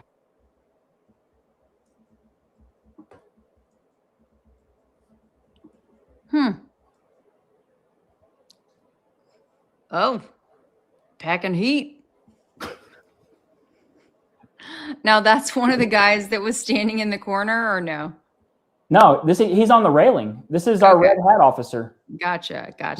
He is up here. He's on tonight because I know you, and you're probably going to do another stream because you're just an Energizer Bunny. You're an animal. Go on Life is Dry Adam's video as he's walking up here, and put it on slow motion. And Adam does a pan as he's turning. You'll see this guy right here videoing it. He's right on the rail. He's there well before Charlie. Let's see. Here, someone else has told us who this person allegedly is. So I'm going to take a photo of that. Got it. Thank you. Okay. Thank you, player. Okay. Let me press play.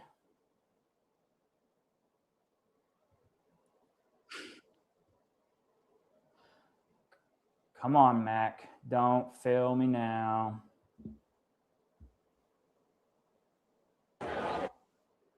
To very armed danger. I had been watching the crowd and their reactions to things that Charlie Kirk was saying.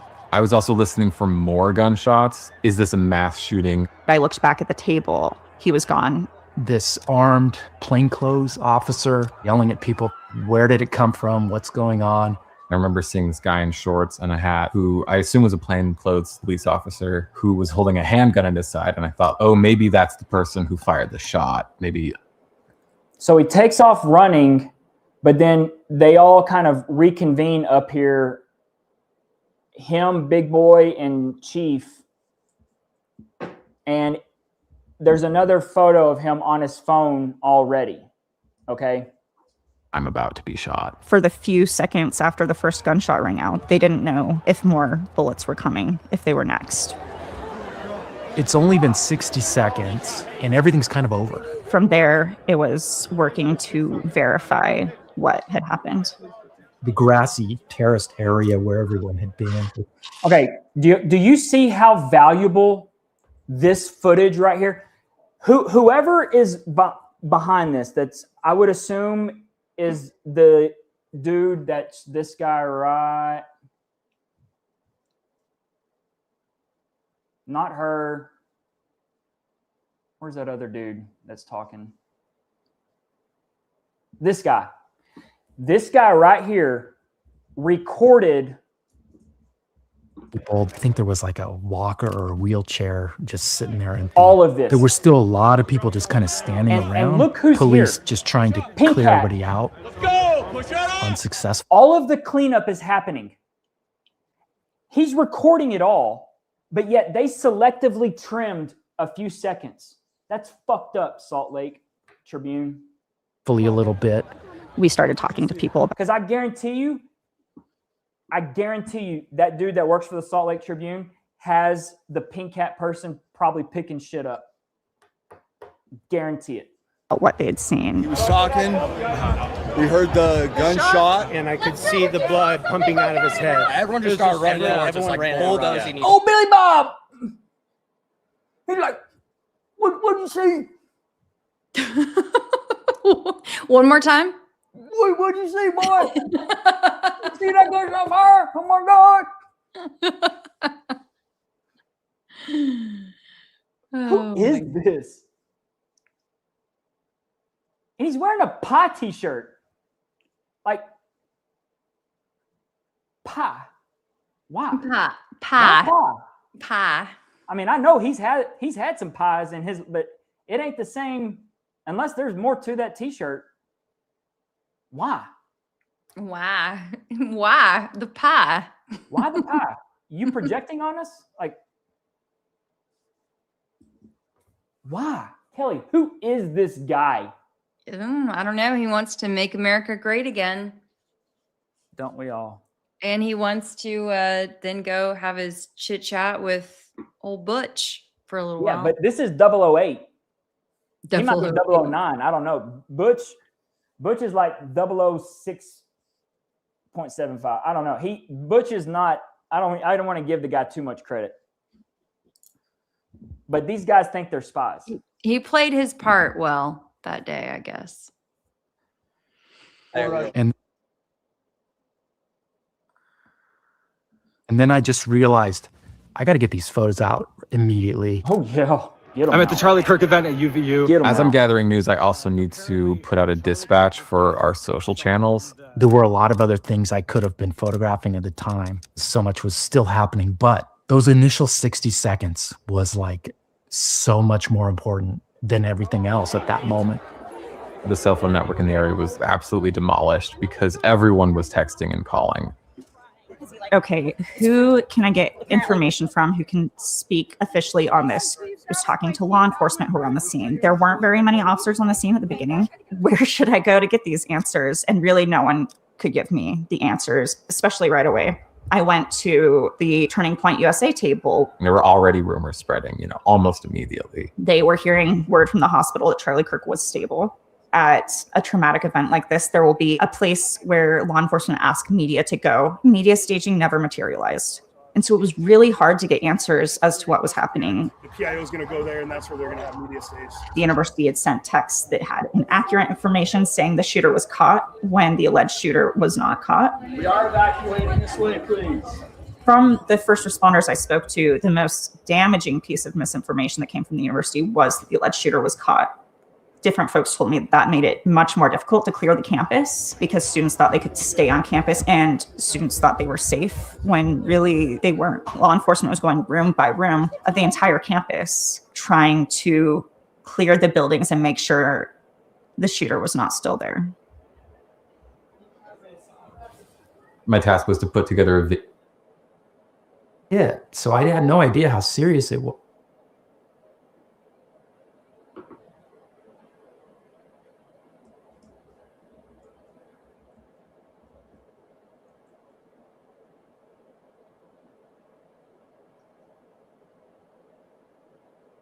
What you have to do is endless.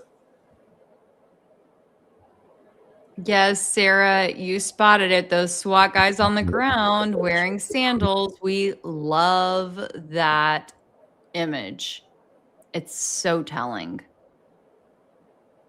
Incredibly awkward.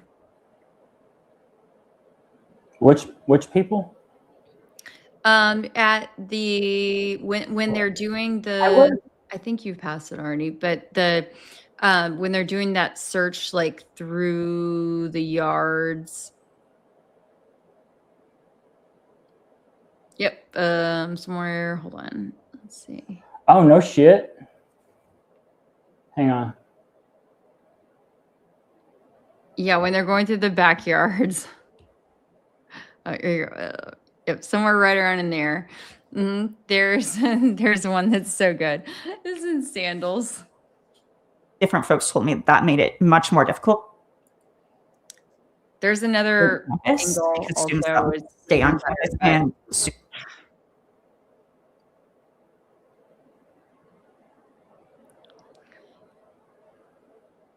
maybe it'll come up next. The Beach Boys trigger. Because I hadn't seen him get hit, so I had no idea how serious it. So he's got. Who do we got over there? Come on, that's your friend. That big boy? Oh no, that's Adam. Oh, well, that's the other people. Sorry. Man, Adam he's hard at work. Yeah, so he's got his camera or an iPad. This is the camera, and then this I think is the mic.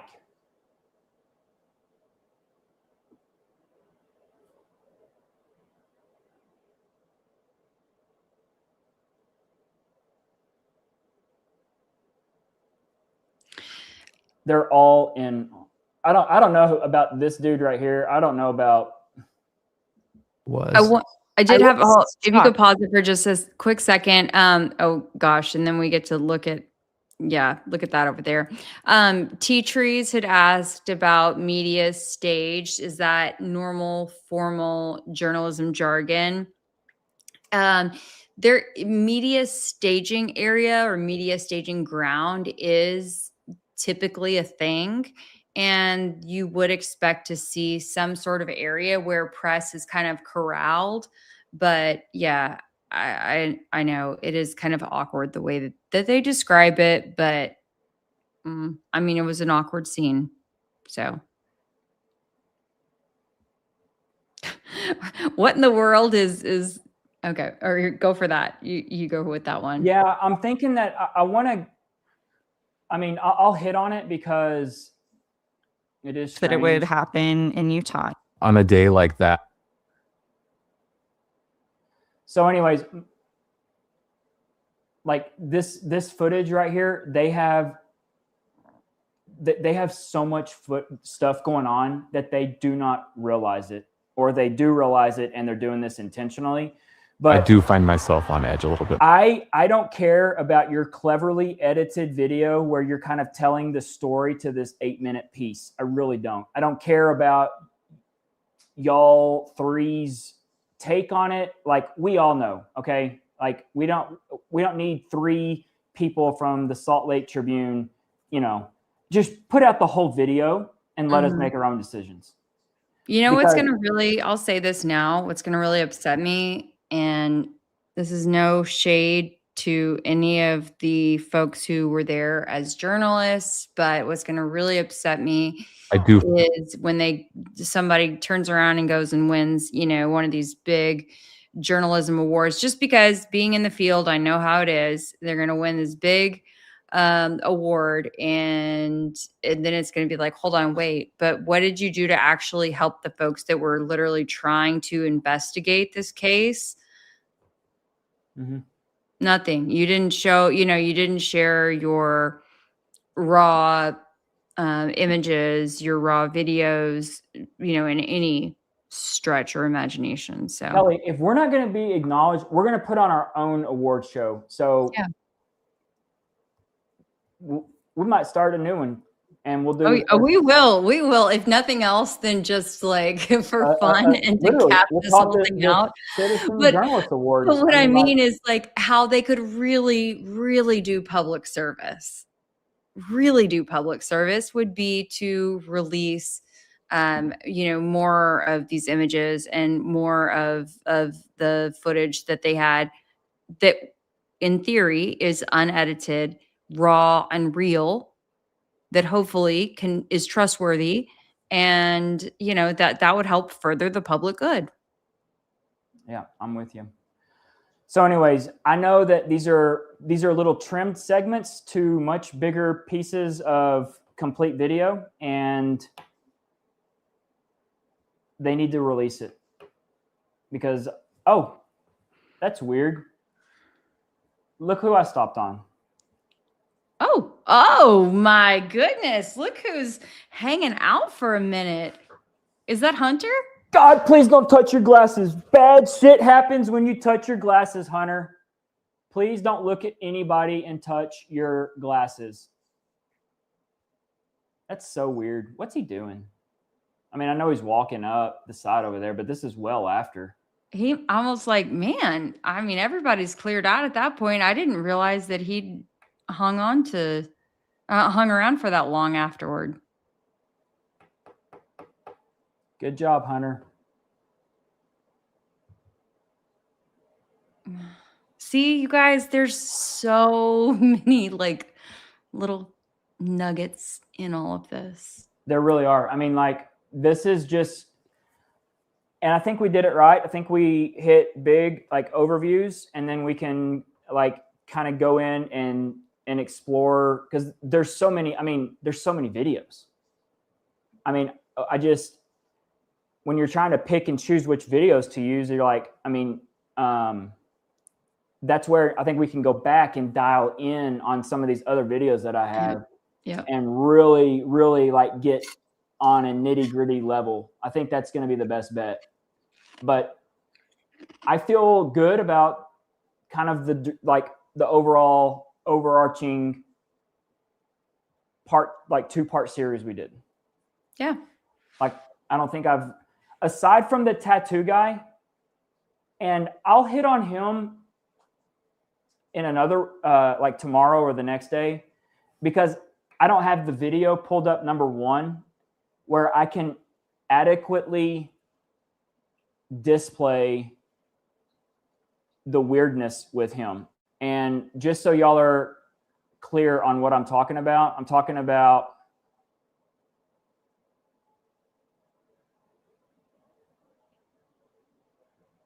Oh, yeah. Okay, I wasn't sure which tattoo guy we were discussing.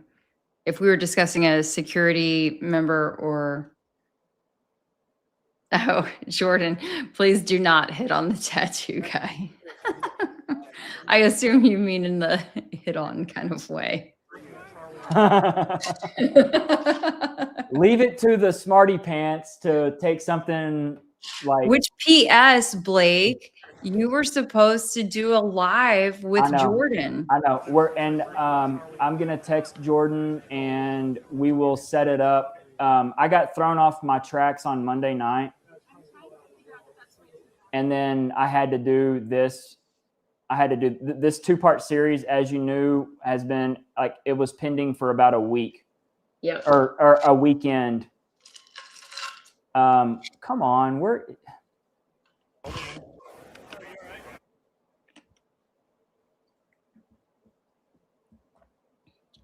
there he is. This guy.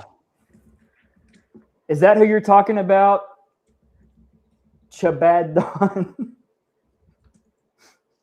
Is that like an old Amish Trump photo of him?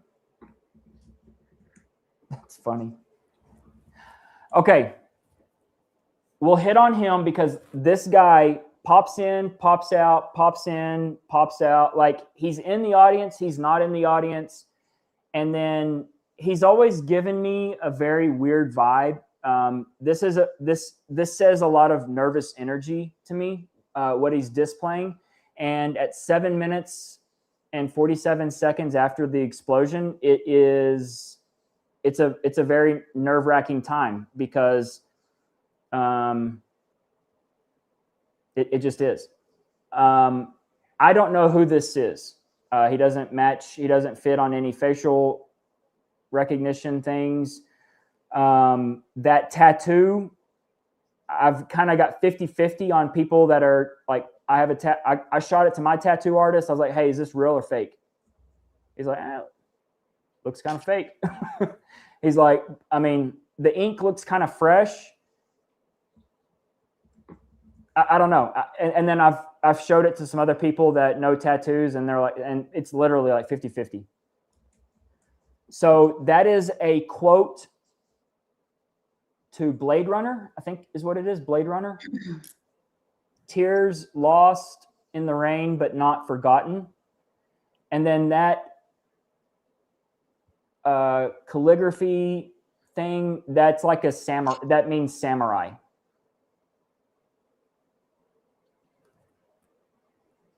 Other than that, I don't know who this is. I am with y'all. I think it looks like a Sharpie. I think it looks super fake. I think it looks like it was just added on there, for looks or something. I think that literally, I mean, they were all curious about Adam. I mean, you can see he looks right at him right here. I think he's trying to, because look, it's not like Adam is not doing this. Like Adam's got like a tripod looking thing, like weird. And I think it threw a lot of these, they're like, what the fuck is that? What is this dude doing? But I mean, it's so rare, you guys, for people to go stand directly in front of a camera like this. I can tell you, after years of either holding one myself or being next to a videographer who was holding the big camera, it's just very, very, and I've been, trust me, in some very odd and strange situations. This is weird. Yeah. What is that? The upside down umbrella? No. Oh, the tattoo? Is that blood? I can't tell what you're looking at. Is that blood? I don't know. Has he not showered? It beats me. That's weird. What is that? Is it a burn? I was looking at this guy being someone who was maybe straight out of prison from another country. So yeah, he looks like he just busted out of a Ukrainian. Well, if you recall, the person who I was looking at was not too far fetched from all that. So. I don't know what this tattoo is. We've not really had a. But what's strange? It's hard for the chat to see because the chat is is displayed in that area right there. You go.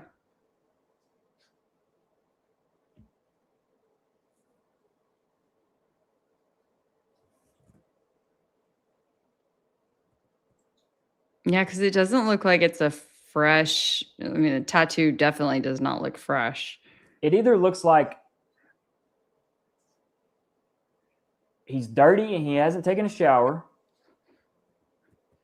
and it's right about where the watch would rub. So because his wrist or his arm gets fat up here, the watch doesn't go that far. So that's where like you get that line. Like it's like you have a line right here. But what would do this? Is it like dry blood? Why would it be dry blood? Yeah, I don't know. I mean, I wear like these bracelets all the time, and I don't have any blood dripping down my arm or my wrist.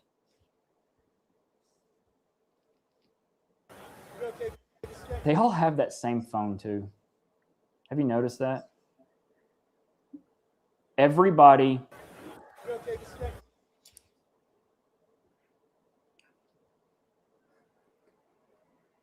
This guy, I mean, it could be that that's a popular case. I get it. Okay. Mm-hmm. But literally, this guy, Butch, Mikey, not Blake. Andrew. They all have this exact phone right here. Yeah. I mean, it could be something, it could be nothing. It could be, yeah. Could be. I'm telling you this much, that if this is what it looks like, the smart thing to do is to have all new phones.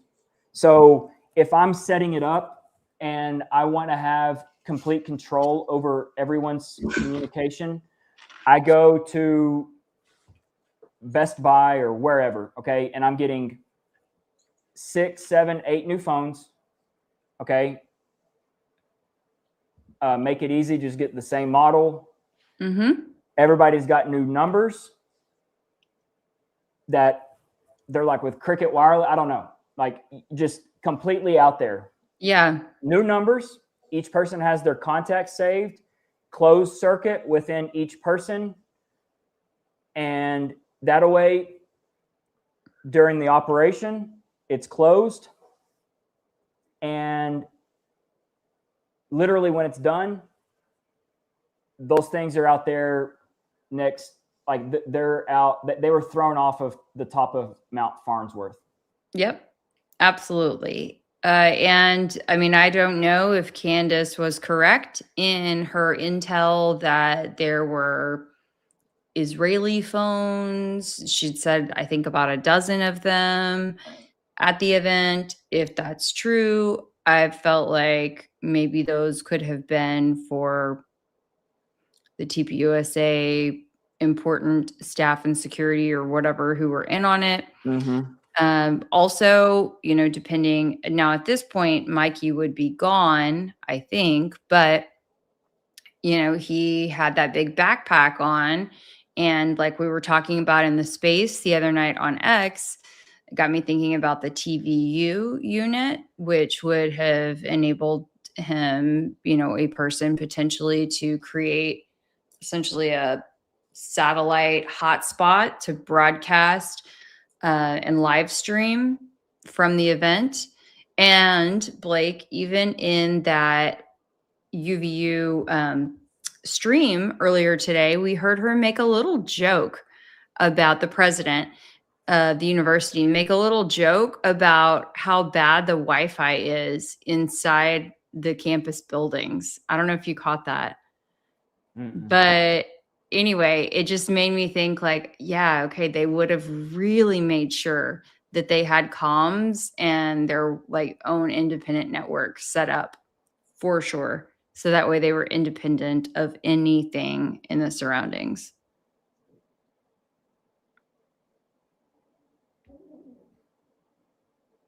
Sorry, I'm reading something that was... You're good.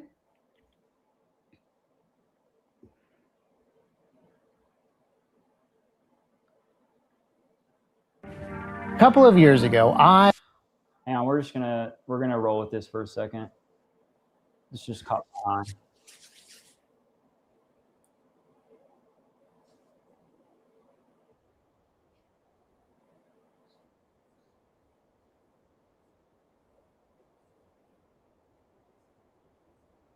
or more specific instructions on how to set it up and how to use it to do specific things, which I never got to. But that does sound like the perfect job for T-Rex Labs.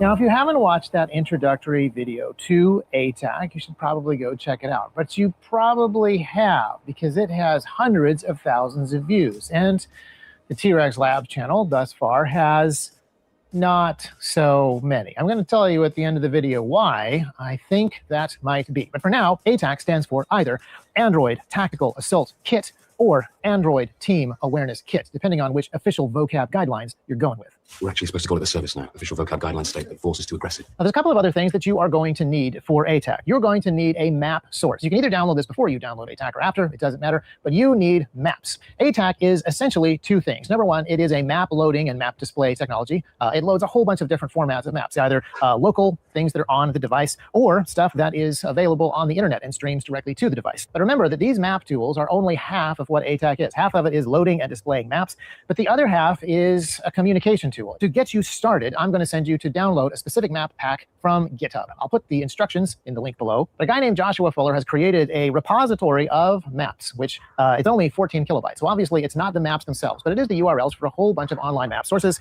that you can pull from and then see inside of ATAC. So once you download that zip file, it is a relatively simple matter to go into ATAC and then into the menu, data packages, and plus allows you to select a file that you're going to load into ATAC. And like all good old-fashioned software, it likes zip files. New software doesn't like zip files, but old software, and technically all software, should be able to understand zip files.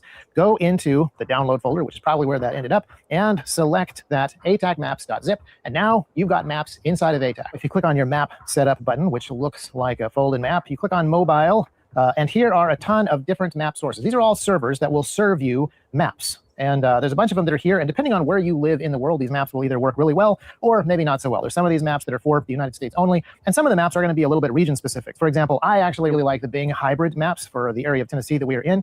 They just show a lot of stuff really well. Now, there are a few types of maps that I think work better than satellite imagery, but we're going to talk about those in a future episode once I figure out a better way to access them. But for now, you're done. You have ATAC and you have maps. This was the two hardest things to do a couple of years ago, and you're all set up now. Just kidding. There's probably other stuff that you want to do with ATAC, but you now have the capability to poke around inside of the app, see yourself, see different map layers, select the ones that you want, and tinker with some of the other tools. So to get you started, here are a couple of really useful ones. One of the first things that you're going to want to do is go into the settings app and change any settings that you want to change. You want to do that even before you read any instruction manuals, because that's how guys learn things. And according to Google Analytics, 99.8% of the viewers are guys. So I'm just going to tell you, like, that's what you do. Don't read the manual, go straight into the settings, try to figure out what's going on. The second thing you want to do after you monkey with the settings and break ATAC so that it doesn't work anymore is go into the overlay manager, which is this button right next to the map button. And this highlighting specific areas. But drawing tools do more than that. If you draw squares or circles, sometimes you can use those to do other things inside of ATAC. Some of the more advanced features that we will probably go over in future episodes. But now you have a map source and you have an ability to mark that map up with points back on another phone. Same thing. You get yourself the Play Store, you download the maps, and now you have two ATAC installs that are relatively the same. And if they're both connected to the same Wi-Fi, they will actually see each other. You will be able to send messages through the contact pane, and you will be able to send some of your drawings or your points or other stuff that you have saved inside of ATAC. But what if you aren't on the same Wi-Fi? What if you're outside, as you should be when you are using ATAC? Well, in that case, we need to put these things on the same virtual network, and we're going to use a tool called Zero Tier. So to do that, you go to the Zero Tier website, set up a new account, and then create a new network. You can name it whatever you want, and it is free for up to 25 users. Then on each phone, you got to install the Zero Tier app on the Play Store, and then you go in and say Add Network. You go in and you type the network ID of the network that you have just created. Now, when you connect both of these devices to the same network, they have an encrypted bit of communication in between these devices. It doesn't matter if this one is on Wi-Fi and this one is on. It wouldn't matter if they were on different networks on opposite sides of the country. As long as they have internet and they're connected to the Zero Tier VPN, they appear on a local network, and all of the traffic in between them is encrypted. And if we go to ATAC, we will actually see, if you go to the Contact tab, that we have a set of chat rooms, but we also have individual users. I can see this phone's user, and I can see this phone's user. You can set the names, you can set the groups, you can set the icon and the colors, and you can group people into chat rooms if you have more than two. But right now, I have a really simple and powerful thing. Two ATAC devices that talk to each other, regardless of what network they're attached to. All the communication between them is encrypted. Older Pixel phone, which is running everything that it does, so that's kind of nice too, although maybe, losing our edge. But I actually think that there may be some shenanigans going on from, Google and the algorithm. And if you look back at early T-Rex Labs videos, so it's basically just a super encrypted styled way of communication. Yeah, could be. Could be.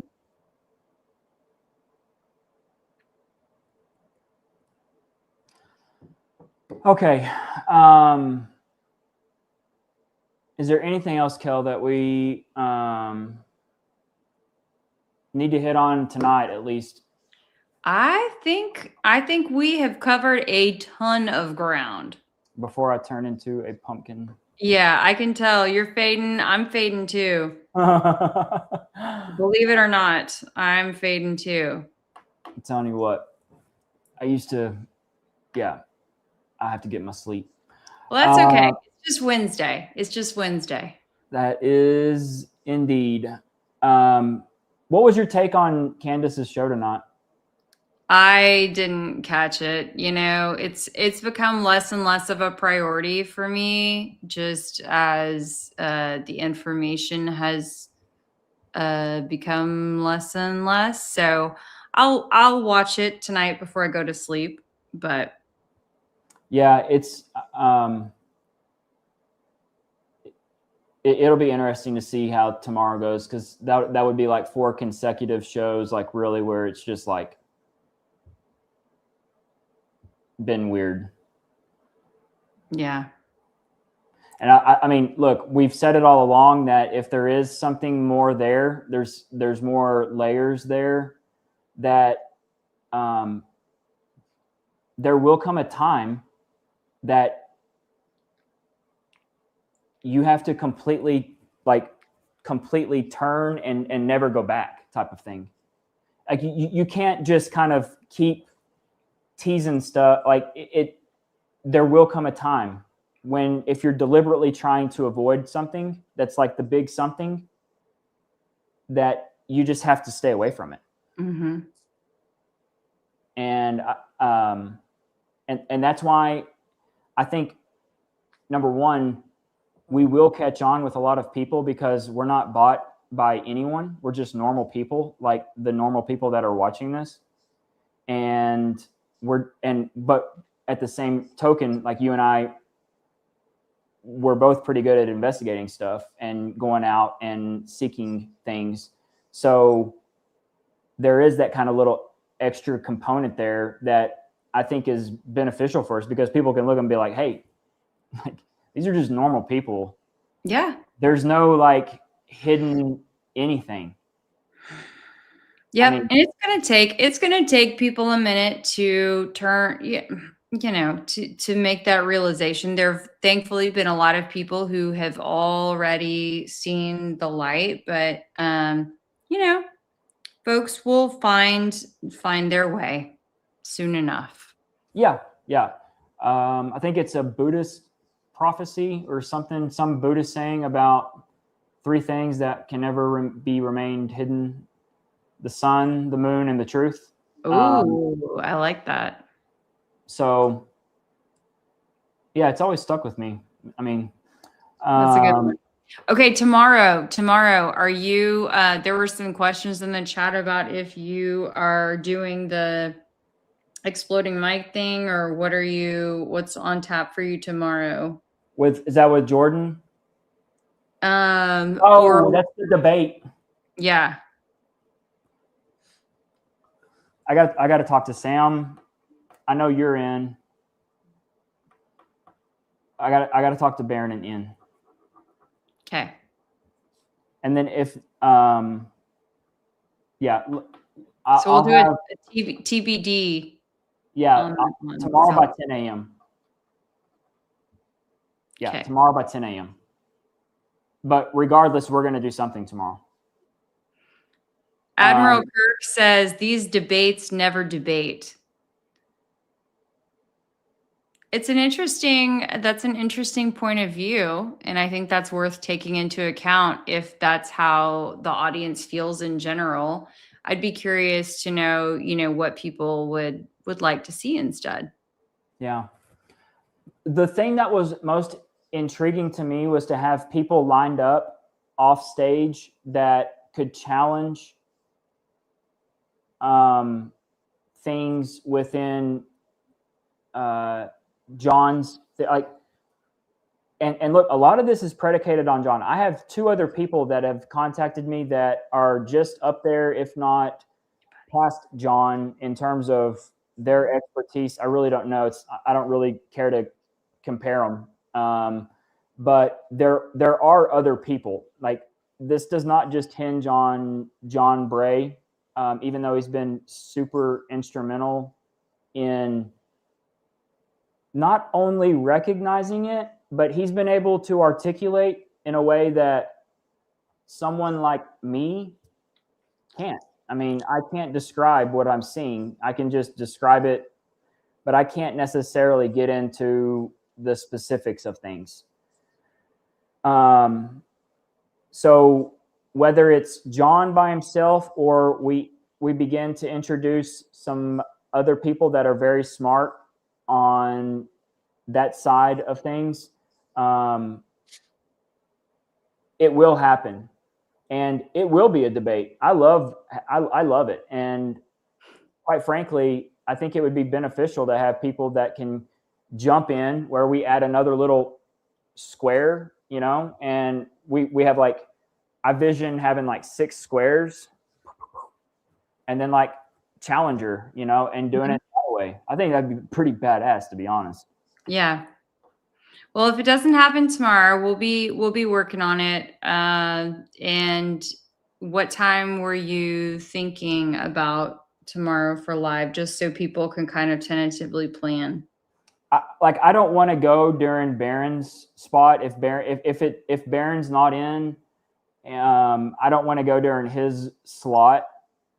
So I'm gonna basically take the time slot after Barron. That's just gonna be my norm. So I'm just gonna go in after Barron, regardless. Like from here on. This whatever this is, we do. Whatever this is, we're just gonna be the after party to the Real Barron podcast. There you go. All right, cool. Barron went, man, you got to go and watch what he had on the president of UVU. It's just a few minutes. All right, I'll definitely check it out. Yep, it's good stuff. All right. It's 11:30 Central Standard Time. So Wow. Time flies when you're having fun. Having a big time. My team won, so we're good. All right. Everyone, thank you so much for your support. Thank you for watching. Please share, like, subscribe, do the whole thing. Turn your notifications on to Kelly and I. Yep. We're long haul truckers. All right. That's right. It's a marathon, not a sprint. We're long haulers, and we're going to get there, but it's going to take all of us. So thank you for watching. Thank you for support, and we will see y'all in the next one. Have a good night, everyone. Bye.